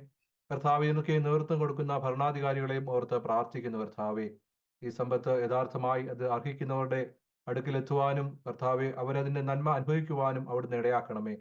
പ്രത്യേകിച്ച് കർത്താവെ ഭാരതം ഒരു പൊതു തെരഞ്ഞെടുപ്പിനെ കർത്താവെ നേരിടുന്ന ഈ വേളയിൽ കർത്താവെ അതനുസരിച്ചുള്ള പ്രവർത്തനങ്ങൾ ജനമനസ്സുകൾ ഉണ്ടാകുവാൻ തക്കവണ്ണം അവിടുന്ന് ഞങ്ങളെ സഹായിക്കുമാറാകണമേ. ഇന്ന് ഞങ്ങളുടെ ക്ലാസ്സിന് നേതൃത്വം കൊടുത്ത എബ്രഹാം ജോർജ് സാറിനെ ഓർത്ത് പ്രാർത്ഥിക്കുന്നു. സാറിന്റെ എല്ലാ പ്രവർത്തനങ്ങളെയും ദൈവം അനുഗ്രഹിക്കണമേ. കൂടുതൽ ഫലം കായ്ക്കുവാൻ തക്കവണ്ണം അവിടുന്ന് സഹായിക്കുമാറാകണമേ. ഇത്രത്തോളം സാറിലൂടെ കേൾക്കുവാൻ തന്ന വലിയ കൃപയോർ ദൈവത്തെ സ്തുതിക്കുന്നു. കർത്താവെ ഇന്ന് മോഡറേറ്റർ ആയിരുന്ന അപ്പു ജോസഫ് സാറിന് വേണ്ടി പ്രാർത്ഥിക്കുന്നു. സാറിന്റെയും പ്രവർത്തനങ്ങളെ കർത്താവെ അവിടുത്തെ കരങ്ങളിലേക്ക് സമർപ്പിക്കുന്നു. സമൂഹത്തിന് പ്രയോജനപ്രദമായ രീതിയിൽ പ്രവർത്തനങ്ങൾ മുന്നോട്ട് കൊണ്ടുപോകാൻ തക്കവണ്ണം അവിടുന്ന് സഹായിക്കണമേ. Light to light and Mar Thoma study ഫോറത്തിന് വേണ്ടിയും അതിന് നേതൃത്വം കൊടുക്കുന്ന എല്ലാവർക്കും വേണ്ടിയും എല്ലാ അഡ്മിന്മാർക്ക് വേണ്ടിയും പ്രത്യേകിച്ച് വിൽസൺ സാറിന് വേണ്ടിയും ഒക്കെയും പ്രാർത്ഥിക്കുന്നു. ഇതിന്റെ പ്രവർത്തനങ്ങൾ മറ്റുള്ളവർക്ക് പ്രയോജനകരമായി തീരുവാൻ അവിടുന്ന് ഇടയാക്കണമേ. ഇന്ന് ഈ മീറ്റിംഗിൽ കൂടി വന്ന എല്ലാവരെയും സമർപ്പിച്ച് പ്രാർത്ഥിക്കുന്നു. ചോദ്യങ്ങൾ ചോദിച്ചവരെയും പ്രാർത്ഥിച്ച് സഹായിച്ചവരെയും കർത്താവെ എല്ലാവരെയും ഓർത്ത് പ്രാർത്ഥിക്കുന്നു. കർത്താവെ ഈ കൂട്ടായ്മ അനുഗ്രഹമായി തീരുവാൻ അവിടുന്ന് ഇടയാക്കുമാറാകണമേ. എല്ലാ നന്മകളാലും നിറയ്ക്കണമേ. കർത്താവെ രാത്രിയിൽ അവിടുത്തെ കാവലായിരിക്കാൻ അടിയങ്ങളെ എല്ലാവരെയും സഹായിക്കുമാറാകണമേ. പ്രാർത്ഥനയുടെ സ്തോത്രം സകലതും യേശു കർത്താവ് മൂലം താഴ്മയെ യാചിക്കുന്നു. പിതാവെ കേൾക്കുമാറാകണമേ. ആമേൻ. പിതാവായ ദൈവത്തിന്റെ സ്നേഹവും ഏകജാതനായ പുത്രന്റെ കൃപയും പരിശുദ്ധ റുഹായുടെ സംബന്ധവും സഹവാസവും നാം എല്ലാവരുടെ കൂടെയും നാം കേട്ട ചിന്തകളോടുകൂടിയും ഇന്നു മുതൽ എന്നേക്കും ഉണ്ടായിരിക്കുമാറാകട്ടെ. ആമേൻ.